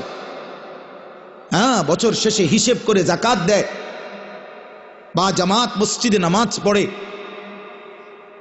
রমজানে রোজা আদায় করে, হালাল হারামের পার্থক্য মেনে চলে। লোকে যেন বলে দিনদার, লোকে যেন বলে ফরহেজগার, লোকে যেন বলে আল্লাহওয়ালা। খোদার কসম, নবী বলছে, উম্মত, এমন পরিচয়ে পরিচিত হও। শুধু দুনিয়ার পরিচয় লাগায়ও না, শুধু দুনিয়ার পরিচয়ে পরিচিত হইও না।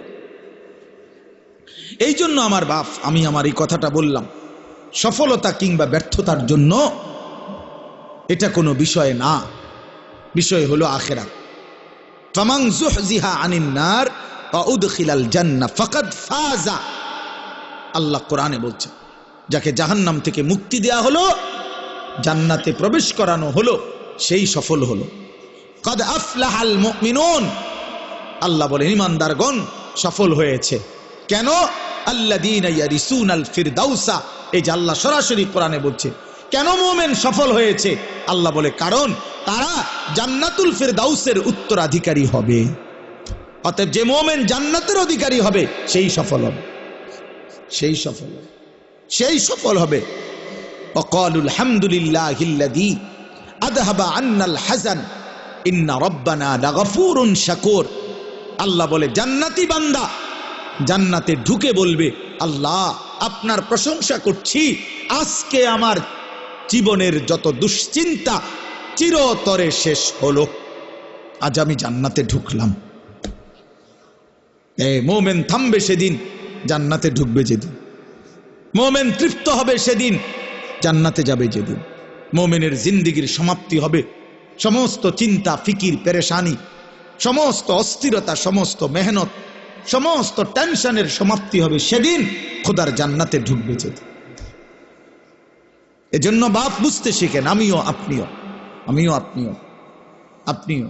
দুনিয়া বাদ দিতে বলি না, কোরআনুল কারীমের মধ্যে আল্লাহ তাআলা বলছেন ওয়ালা তানসা নাসীবাকা মিনাদ দুনিয়া, বান্দা তোমার দুনিয়ার প্রয়োজন ভুলে যেও না। আমি তোমারে দুনিয়া ছাড়তে বলি না, দুনিয়া ছেড়ে দিলে তুমি আমল করবা কেমনে, হায়াত না পাইলে বন্দেগী করবা কেমনে, দুনিয়া বাদ দিতে বলে না, আখিরাতকে 24 ঘন্টা সঙ্গী বানাইতে বলছে, সঙ্গী বানাইতে বলছে। কোরআনে আল্লাহ দোয়া শিখাইছে, মুমিনের দোয়া। আপনারা সবাই পারেন এই দোয়াটা, সবাই এই দোয়াটা পারে। রব্বানা আতিনা ফিদ দুনিয়া হাসানা ওয়া ফিল আখিরাতি হাসানা ওয়া কিনা আযাবান নার। আয় আল্লাহ, আমি পুরা দুনিয়া চাই না, আল্লাহ আমি পুরা দুনিয়ার যা ইচ্ছা তাই চাই না, দুনিয়ার মধ্যে যা হালাল, যা পবিত্র, যা উত্তম, যা বৈধ, যা আপনার অনুমোদিত, আমাকে সেই হাসানা উত্তম যা তা দুনিয়ায় দেন, আখিরাতে যা উত্তম আপনি তা দেন, জাহান্নামের আযাব থেকে মুক্তি দিয়ে দেন। তাহলে দুনিয়া চাইতে নিষেধ করছে, উত্তমটা চাইবেন। আল্লাহ দুনিয়া দেন, তবে হালাল হারাম মিলাই আনা, হালাল দেন, জায়েজ না জায়েজ মিলাই আনা, সুদের টাকা, চুরির টাকা, কিস্তির টাকা, ঘুষের টাকা, ওজনে কম দেওয়া টাকা, বাটফারির টাকা, 3 নম্বরই টাকা, 6 নম্বরই টাকা, এমন টাকা দিয়েন না, মাও লাগবে না। এমন দুনিয়া ছেড়ে দিলাম, এমন দুনিয়া ছেড়ে দিলাম। এজন্য বাপ, এটা ইনসাফের সাথে ভাবা উচিত। আপনাদেরকে বলি, একজনকেই বললাম, ফিকির কইরেন, ফিকির কইরেন। অনেক কিশোর যুবক ছেলে বুঝতেই চায় না, ওই মনে করে রং তামাশার এই জিন্দিগি এটাই শেষ, এটাই শেষ। সারা রাত নারী, ছবি, উলঙ্গ দৃশ্য, সারাদিন নিজের মতো করে আড্ডা দেয়, তার মনে যা চায়। চুল এমন রাখছো, আমার মন চাইছে, পরনের পোশাক এমন কেন, আমার মন চাইছে। ইউর উইশ ইউর লাইফ, তোমার চয়েস তোমার লাইফ, তোমার পছন্দ তোমার জীবন। বাহ, বেঈমানদের কথা এটা। ইউর লাইফ ইউর চয়েস, তোমার জীবন তোমার চয়েস, তোমার যেটা ভাল লাগে এটা করো। অন্য এখানে কি, অন্য এখানে কি? তোমার হিন্দু মেয়ে পছন্দ হয়েছে, ঠিক আছে, তোমার ইহুদি পছন্দ হয়েছে, হ্যাঁ ঠিক আছে, এখানে অন্য কি? তোমার যেটা ভাল লাগে এটা, তোমার যেটা মন চায় এটা, তোমার পছন্দই তোমার জীবন। খোদার কসম, কোরআন শরীফের আয়াত আছে বাপ, সূরা আরাফের মধ্যে আল্লাহ তাআলা বলছে, এই মনের ইচ্ছা মতো যে চলে, ওয়াত্তাবা হাওয়াহু, যে তার নফসের মনের চাহিদার অনুসরণ করে, আল্লাহর বিধান, রাসূলের বিধান, কোরআনের বিধান, ইসলামের বিধান, ধর্মের বিধান কিছুই যে মানে না, কোনো ধার ধারে না, পরোয়া করে না, পাত্তা দেয় না, আল্লাহর কসম, আল্লাহ কোরআনে বলছেন ফামাসালুহু কামাসালিল কালব, ওই ব্যক্তির উদাহরণ, ওই ব্যক্তির জিন্দেগি কুকুরের মতো, কুত্তার মতো, কুত্তার মতো, কুত্তার মতো, কুত্তার মতো। বেটা, ওই জিন্দেগি কুত্তার জিন্দেগি, ওই জিন্দেগি কুত্তার জিন্দেগি। আমি বললাম কোরআনের আয়াত এটা। যে জীবন, যে জীবন মালিকের গোলামি নাই, যে জীবন সৃষ্টিকর্তাকে মনে করায় না, যে জিন্দেগি বানানেওয়ালাকে মনে করায় না, 24 ঘন্টা নাফরমান চলে গেছে, একটা সেজদা দিতে পারলি না, তুই কোন মানুষের বাচ্চা? তুই বেটা, তুই কোন মার ঘরে জন্ম নিছত? বেটা, তুই কোন মানুষের বাচ্চা? বেটা, তুই কোন মুসলমানের বাচ্চা? তুই কে বললো তোরে মুসলমান? বেটা, তুই জানোয়ার না তো জানোয়ার কে? বেটা, একটা সেজদা দিবে না, মানুষের বাচ্চা এমন হবে? 24 ঘন্টায় একবারও মনিবের কথা মনে পড়বে না? ওমা কয় কি, আরে বলে কি? কিভাবে সম্ভব? এটা কিভাবে সম্ভব? মানুষের বাচ্চা এমনি হয় কেমনে? মুসলমানের ঘরে জন্ম নিয়ে কিভাবে সম্ভব বলে? হ্যাঁ, সাফ কথার জবাব দে, রাগ করবেন কার লগে? কোরআন শরীফ এটা তো, কোরআনের আয়াত বলছি। আপনি তর্জমা ভুল করলে পরে আইসেন, অসুবিধা, আমরা তো আসি এনে, বুঝেন নাই? ফামাসালুহু কামাসালিল কালব, সরাসরি কোরআন শরীফের শব্দ। আল্লাহ বলছেন তার উদাহরণ কুত্তার মতো। কালবুন অর্থ কুকুর, অন্য কোনো অর্থ নাই, এর বিকল্প কোনো অর্থ নাই। ইন তাহমিল আলাইহি ইয়ালহাস আও তাতরুকহু ইয়ালহাস। আহা, আল্লাহ বলছে কুত্তার স্বভাব, সে দৌড়ানি দিল জিব্বা লম্বা করে হাঁফায়, এমন হাঁফায়। আবার ছেড়ে দিলেও মানে খাড় করাত রাখলো, দাঁড়ানো থাকলেও জিব্বা লম্বা করে হাঁফায়।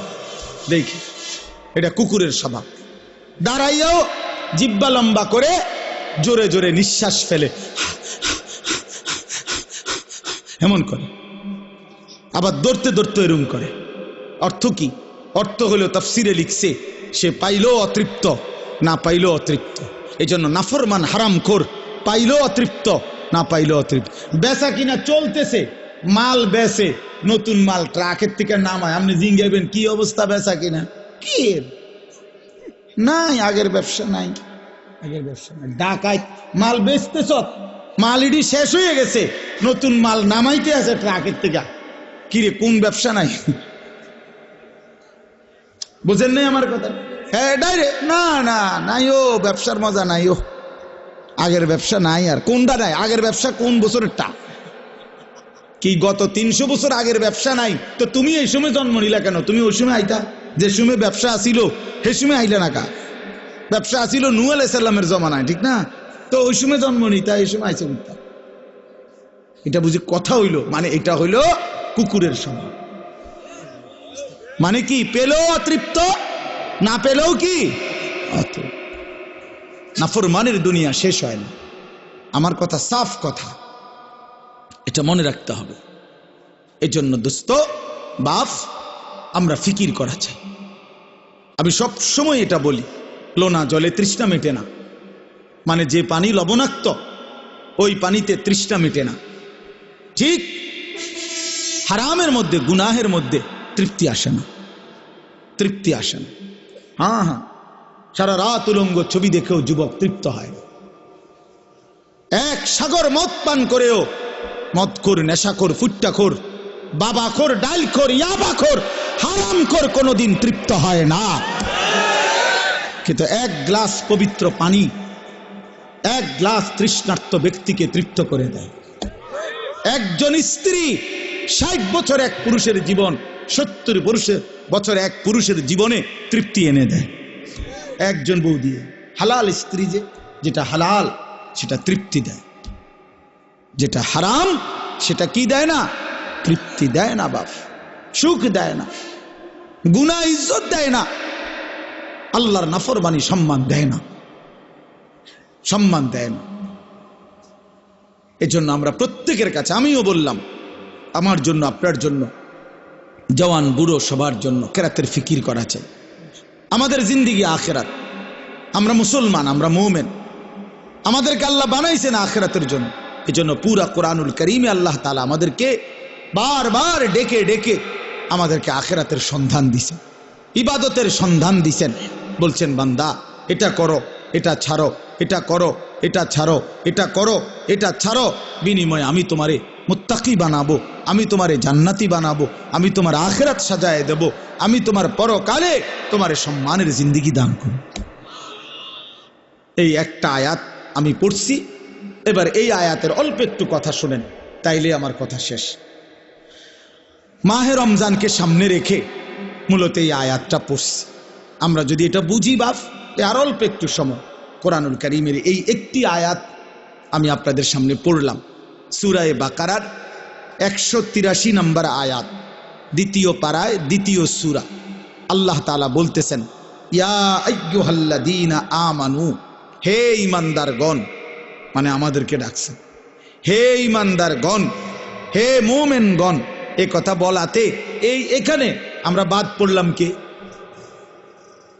কথা বলেন না কেন? এখানে আমরা বাদ পড়ছি কেউ না? আলহামদুলিল্লাহ, আমরা কেউ বাদ পড়ি নাই। তাহলে আমাদেরকে বলছে হে ঈমানদারগণ। এবার আল্লাহ বলেন, কুতিবা আলাইকুমুস সিয়াম, অন্য কেউ নয়, আমি আল্লাহর পক্ষ থেকে, আমার পক্ষ থেকে তোমাদের উপরে রোজা ফরজ করা হল, তোমাদের উপরে রোজা ফরজ করা হল। আল্লাহ তাআলা বিষয়টার গুরুত্ব দিয়েছেন যে বান্দা খামখেয়ালি মনে করুন, আমি আল্লাহ ফরজ করছি, আমি আল্লাহ ফরজ করছি।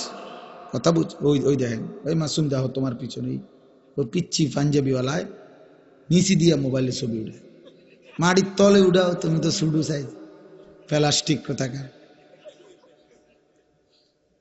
এটা ফালতু। মানে কিছু মানুষের আরো 2-3 জনে দেখছি এইটা ছাড়ে না, মোবাইল ছাড়তেই পারে না, কি আশ্চর্য। মানে এটা এক ধরনের মানুষের স্বভাব কিছু মানুষ। হ্যাঁ হ্যাঁ, না না, রোগ না, মানে এটা এক ধরনের মানসিকতা হলো যে হুজুর মূল কথা হলো আমি আসলে কারো কথাই শুনি না, তা আপনি হঠাৎ আপনার কথা শুই না, আমার সিরিয়াল নষ্ট করতে আমি চাই না। আমার জিন্দিগির একটা সৌন্দর্য আছে, আমি কারো কথা মানি না, কারো কথা শুনি না।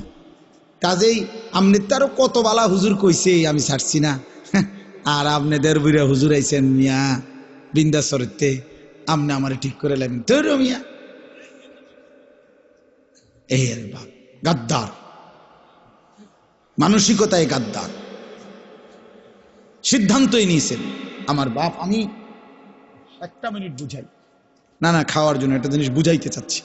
হাদিসের মধ্যে আছে আল্লাহ নবী সাল্লাল্লাহু আলাইহি সাল্লাম বলছেন কিছু মানুষের দিল কালকুজে মিরবাদান, এই শব্দটা নবীজি বলছেন কিছু মানুষের অন্তর হয় এরকম, এই যে এইটা যেরকম উল্টায় রাখলাম এখন এরকম, মানে গ্লাস, উল্টানো জগ, উল্টানো বালতি, উল্টানো মগ, এই শব্দের অর্থ হইল এইটা যদি এখন এমনি রাখে, মানে কোন একটা গ্লাসে, তাহলে এইটার উপরে যদি আটলান্টিক মহাসাগরের পানিও ফালায় পূর্বে, এটা কেন এই নবীজি এটা কালকুজে মিরবাদান, কিছু মানুষের দিল থাকে এমন উল্টানো যে এইটারতে পৃথিবীর সমস্ত আল্লাহর কথা, ওলামায়ে কেরামের সব কথা কিছুই তার কলিজায় আর ঢোকে না, কারণ এটা তো কি হয়ে গেছে, এবার তো আটলান্টিক সাগরের পানি তো আর ঢোকে না। লা ইয়ারিফু মারুফান ওয়ালা ইউনকিরু মুনকারান, নবীজি বলেন এই উল্টানো দিলে আর কোনো নেক কাজ তার কাছে বুঝে আসে না, কোনো গুনাহের কাজ আর ছোটে না। রাগ হইয়েন না ভাইয়া, আমি অনুরোধ করলাম বুঝতে শিখেন। শুধু আমি উপরের দিকে তাকাইয়া আমার মতো বলে গেলাম, আমি এটার মানুষ না। ব্যক্তিগতভাবে আমার কথা হইল, আমার শ্রোতা আমার আমানত, আমার সময় আমার আমানত, অতএব আমি এর জন্য সবার দিকে নজর রাখি। আল্লাহর কথার প্রতি মনোযোগী হইতে হবে। আল্লাহ নবী সাল্লাল্লাহু আলাইহি ওয়াসাল্লাম, আপনি জিজ্ঞাসা করেন হুজুরদেরকে, নবীজি 5 ওয়াক্ত নামাজের পরে আজীবন নবীজি একটা দোয়া, যে দোয়াগুলো নবীজি করতেন এর মধ্যে একটা দোয়া এইটা যে ইয়া মুকাল্লিবাল কুলুব সাব্বিত কলবি আলা দীনিক, হে অন্তর সমূহের পরিবর্তনকারী আল্লাহ, আপনি আমার অন্তর, আমার দিল আপনার দ্বীনের উপরে মজবুত রাখেন। আল্লাহ, সুখে থাকি দুঃখে থাকি, আনন্দে থাকি বেদনায় থাকি, রাতে কিংবা দিনে, আলোতে কিংবা অন্ধকারে, একাকিতে কিংবা প্রকাশ্যে, হ্যাঁ, ঘরে কিংবা মাঠে, নিচে কিংবা উপরে, সর্বাবস্থায় যেন আপনার গোলামি করি, আপনার সেজদা করি, আপনাকে যেন না ভুলি। আল্লাহ, এমন একটা মজবুত দিল আপনি আমারে দান করেন। নবীজি এটা দোয়া করতেন। এজন্য আল্লাহর কাছে চাইতে হয় তৌফিক। আল্লাহুম্মা আইন্নি আলা যিকরিকা ওয়া শুকরিকা ওয়া হুসনি ইবাদাতি। আপনার ছেলেটা নামাজ পড়ে না চাচা, কয়দিন চাইছেন এটা আল্লাহর কাছে? চাইছেন কয়দিন? চোখের পানি ফেলছেন কয়দিন? অঝরে কাঁদছেন কয়দিন? ছেলের বিদেশের লাইগা কতজন হুজুরে কইছেন? ফুলার নামাজের লাইগা কয়জন হুজুরে কইছেন বলেন? দোতলার ছাদ ডালাই এটা কইছেন কতজনের? ভাই দোয়া কইরো, দোতলার ছাদ ডালাই খাস একটা দোয়া কইরো। কিটা খাস দোয়া? কিটা আবার ছাদ ডালার মধ্যে আবার খাস দোয়া কি? মানে যাতে করে এমন ভাবে ডালাই হয়, ডালার লগে যেন নিচের দিকে ছাদ দিয়ে ফিরে যায়। খাস দোয়া না এটা, একবার জাঁতা দিয়ে যেন এটা নিচের দিকে যায় না, এটা যেন ডাইবে যায় আর কি। শক্তর সাফে এমন শক্ত যেন হয় যেন এটা সাফের লগে ডাইবে যায় এটা নিচে। দুনিয়া নিয়ে এই পরিমাণ দোয়া চাইলেন, আখেরাতের দোয়া কই চাইলেন? কয়দিন বলছেন হুজুর দোয়া করেন বিবি যেন পর্দানসীন হয়, ছেলেটা যেন নামাজি হয়, মেয়েটা যেন চরিত্রবান হয়, ছেলের বউ যেন নেককার হয়, নাতি নাতনি যেন কোরআন পড়নেওয়ালা হয়। কয়দিন বলছে? আখিরাত চাইলেন কয়দিন? দুনিয়া চাইলেন কয়দিন? কয়দিন চাইলেন? এই জন্য ইনসাফের সাথে ভাববেন। আলহামদুলিল্লাহ রাব্বিল আলামিন। আল্লাহুম্মা আনতাস সালাম ওয়া মিনকাস সালাম, তাবারাকতা ইয়া দাল জালালি ওয়াল ইকরাম, ইয়া আরহামার রাহিমিন, ইয়া আরহামার রাহিমিন, ইয়া আরহামার রাহিমিন। রব্বানা যালামনা আনফুসানা ওয়া ইল্লাম তাগফির লানা ওয়া তারহামনা লানাকুনান্না মিনাল খাসিরিন। আয় আল্লাহ, আপনি মাফ করে দেন। আয় আল্লাহ, আপনি মাফ করে দেন। আয় আল্লাহ, আপনি মাফ করে দেন। রাত অনেক গভীর মাওলা, আয় আল্লাহ আপনি মাফ করে দেন। মেহেরবান মাওলা, আপনি মাফ করে দেন। আল্লাহ, আযাব দিলে আপনার কোনো লাভ নাই, মাফ করে দিলে আপনার কোনো ক্ষতি নাই। মাফ করে দিলে আপনার কমবে না, মাফ না পেলে আমাদের উপায় থাকবে না। আয় আল্লাহ, আপনি আমাদেরকে মাফ করে দেন। আল্লাহ, জিন্দিগির সমস্ত নাফরমানি মাফ করে দেন। আয় আল্লাহ, আগামী জিন্দিগি সুন্দর করে দেন। ঈমান আমলের দৌলত দান করেন, ইজ্জত আফিয়ত দান করেন, তাকওয়া তহারত দান করেন, হিম্মত ইস্তেকামত দান করেন, দ্বীনের উপরে থাকার চলার তৌফিক দান করেন, আখিরাতের ফিকির দান করেন, কবরের ভয় দান করেন, জাহান্নামের ভয় দান করেন, জান্নাতের আশা দান করেন।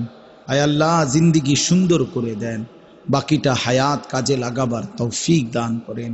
সেজদাওয়ালা কপাল বানিয়ে দেন, কাঁদনেওয়ালা চোখ বানিয়ে দেন, জিকিরওয়ালা জবান বানিয়ে দেন, মোহাব্বতওয়ালা দিল বানিয়ে দেন, সুন্নাতওয়ালা বন্দিগিওয়ালা জীবন বানিয়ে দেন।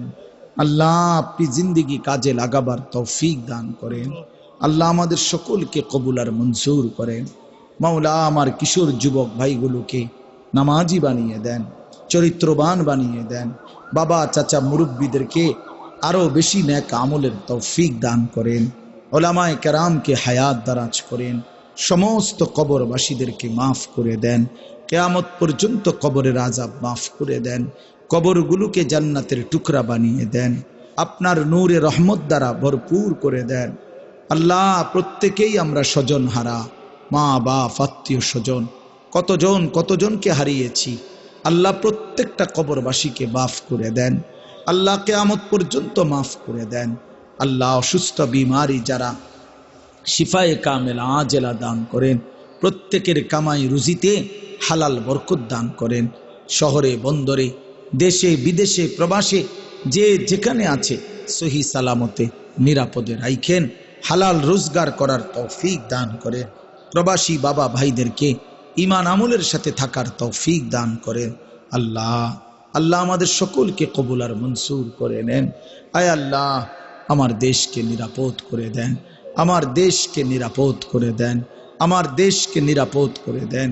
আমার প্রতি ইঞ্চি মাটিকে আল্লাহ, আমার মাতৃভূমির প্রতি ইঞ্চি জমিনকে আপনি নিরাপদ করে দেন। প্রতিটা মানুষের জান মাল ইজ্জত আবরুর হেফাজত করে দেন। মওলা আল্লাহ, আপনি কবুল করেন, আপনি মঞ্জুর করেন। আয় আল্লাহ, সারা পৃথিবীর মজলুম মুসলমানদেরকে বিজয় দান করেন। ফিলিস্তিনের বিজয় দান করেন। গাজার বিজয় দান করেন। ইসরায়েলের ইহুদি বেঈমানদেরকে ধ্বংস করে দেন। মজলুমের বিজয় দান করেন। জালেমের পরাজয় দান করেন।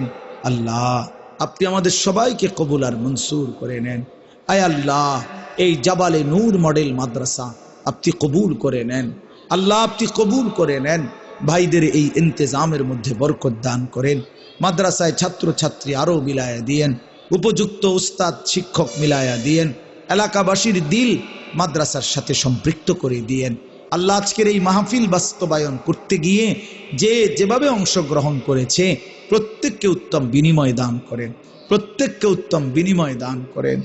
আল্লাহ, ঘরের মা বোন যারা পর্দানসীন আছে সকলকে মাফ করে দেন। পর্দানসীন হিসাবে কবুল করে নেন। মা ফাতেমা রাবেয়া বসরিয়ার মতো আপনি বানিয়ে দেন। আল্লাহ, রাত গভীরে আখিরি ফরিয়াদ রমজান পর্যন্ত হায়াত ভিক্ষা দান করেন। রমজান দেখা যায় মাওলা, রমজানের গ্রাণ শোনা যায়। এত কাছে এসে বঞ্চিত কইরেন না, বঞ্চিত কইরেন না মাওলা। এতটা কাছে এনে বঞ্চিত কইরেন না। আল্লাহ ভালোবাসার অপেক্ষার মাস রমজান, আজ অনেক দিন অপেক্ষা করছি মাওলা। আল্লাহ আপনি দয়া করে ভিক্ষা দিয়েন মাওলা, রহমত পেতে চাই মাওলা, মাগফিরাত পেতে চাই মাওলা, নাজাত পেতে চাই মাওলা, এতেকাফ করতে চাই মাওলা, শবে কদর পাইতে চাই মাওলা, আপনার ঘর কাবা জিয়ারত করতে চাই মাওলা, মদিনার রওজা জিয়ারত করতে চাই মাওলা। আপনি তৌফিক দান করে দেন আল্লাহ। যেই ভাইরা যেই বন্ধুরা আপনার কালো ঘর দেখে নাই, মদিনার সবুজ গম্বুজ এখনো দেখে নাই, আল্লাহ ওই চোখকে আপনি শান্ত করে দেন আল্লাহ, করে দেখবার তৌফিক দান করেন, দেখবার তৌফিক দান করেন আল্লাহ। আপনি তৌফিক দিয়েন, আপনার ঘর না দেখাইয়া কবরে নিয়েন না মাওলা, বন্ধুর রওজা না দেখিয়ে কবরে নিয়েন না মাওলা। রব্বির হামহুমা কামা রব্বায়ানি সগীরা, রব্বির হামহুমা কামা রব্বায়ানি সগীরা। সুবহান রব্বিকা রব্বিল ইজ্জাতি আম্মা ইয়াসিফুন ওয়া সালামুন আলাল মুরসালিন ওয়ালহামদুলিল্লাহি রাব্বিল আলামিন।